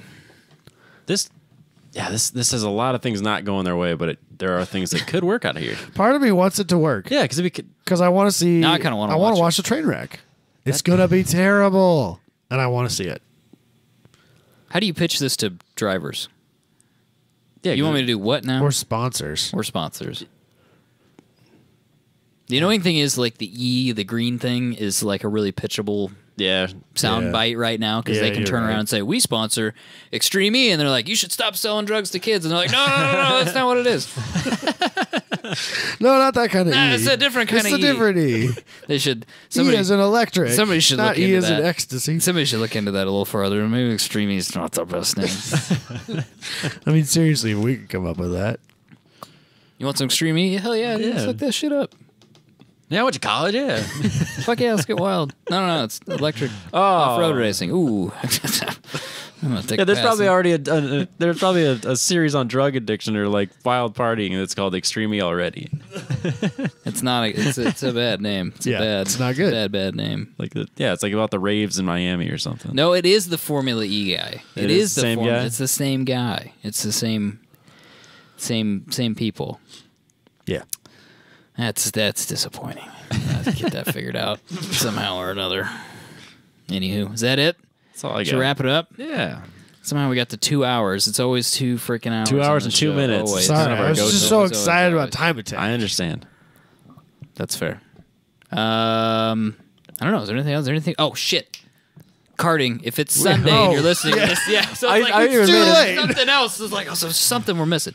We are karting on Tuesday. Oh, yeah, Tuesday, the 24th. 24th, or wait a second. No, Right? That's a Sunday. 26th. 26th. 26. Yes. So if you're listening to this on Sunday, Monday, or maybe even Tuesday, if you want to come to Grimes, Iowa, and do some karting, Yeah. we will be there. Yeah. So you February should- 26th. There's a event page we posted on the group. We'll probably bump it to the top here. Yeah. Yep. Share it with your friends. Yep. It's Come not. hang out. It's not like a sanctioned thing. To Nah, we're show just up. hanging out. We're Nah, just we're hanging just out. gonna hang out and We'll do some laps. It'll be a Prove, good time. prove that you're faster than been we a few- because you probably Has are. it been 3 years since I've been there? Dude, it's been so long. It's been since before we started this podcast. so I don't it's think been we've 3 done any years since I've been karting. there. I don't think we've done I think any I've karting. been there once or twice since then, but not. But the group hasn't been there. No. Like us. No, Yeah, probably not. We yeah, haven't been there. No. Did you do that when we were doing that? Yeah. Yeah, That was before you we did hung it out. longer than you. Yeah, I did better than you. I Because mean, longer. you were all like, I got to go to the gym, and this is really Yeah. cutting into my gym time. And then Yeah, you started quit bailing for coming. the gym like every week. I did. Yeah, you quit You were like, coming. I'm coming. Just kidding, I'm going to the gym. Fuck you guys. It's like, oh, man. Yeah, he called me or call you antisocial. You even I was brought Track being Dad antisocial. with you a couple times. I did. I did. Yeah. Then I had the Jurassic Park shoot 'em up game in the arcade. That's Yeah. right. Yes, Put- I do Put remember a couple this dollars now. in there every time. I do remember. Logan this. has been there, so Is he coming or no? oh yeah, for sure. Bring your own helmet unless you want to have other human germs in your head. You got to wear a sock anyway. If you're worried about touching the gas pump handle, Imagine that's got to be worse. Somebody else's head sweat on your plus head. they're breathing. So if they have a cold, then they're breathing in the helmet. You can't wipe that away. Somebody else's head juices will be on your face. So I think that's enough of a reminder. I think that will stick in people's minds, and they'll go, oh, Bring shit, your I own need to bring my helmet. I need to bring my helmet. They don't want to get the head juices on me. I have a spare helmet if you want some of my head juices. At least it's like a defined Hit me up. entity of head juices. Like Yeah. you know where they've come from. Like those helmets, it could be anybody's Yeah, everybody face uses them. mucus in there. You know what I mean? Oh, there's Plus it's- plenty of face mucus in It's my cold, spare helmet. and it's cold season. Everyone's sick. Everybody's and no breathing one- on people. yeah, so- That's got to be worse than public transportation. It is exactly. It's like taking public public transportation and shoving your face in What it. was that? Colony forming units, CFUs. Yes, there's got to be 10 billion of them in there per square inch or whatever it was. It's not good. It's not good for you at all. So that's it. Come to that if you want to, or come if you don't want to. Like, Yeah, just come anyways. fuck you. You should just show up. Booney will be there. Yeah, why are you so antisocial? Yeah. Yeah. Robbie's coming. He hates people. I do hate people. I'll be there. Yeah. Probably. All right, that's it. We'll catch you guys next week.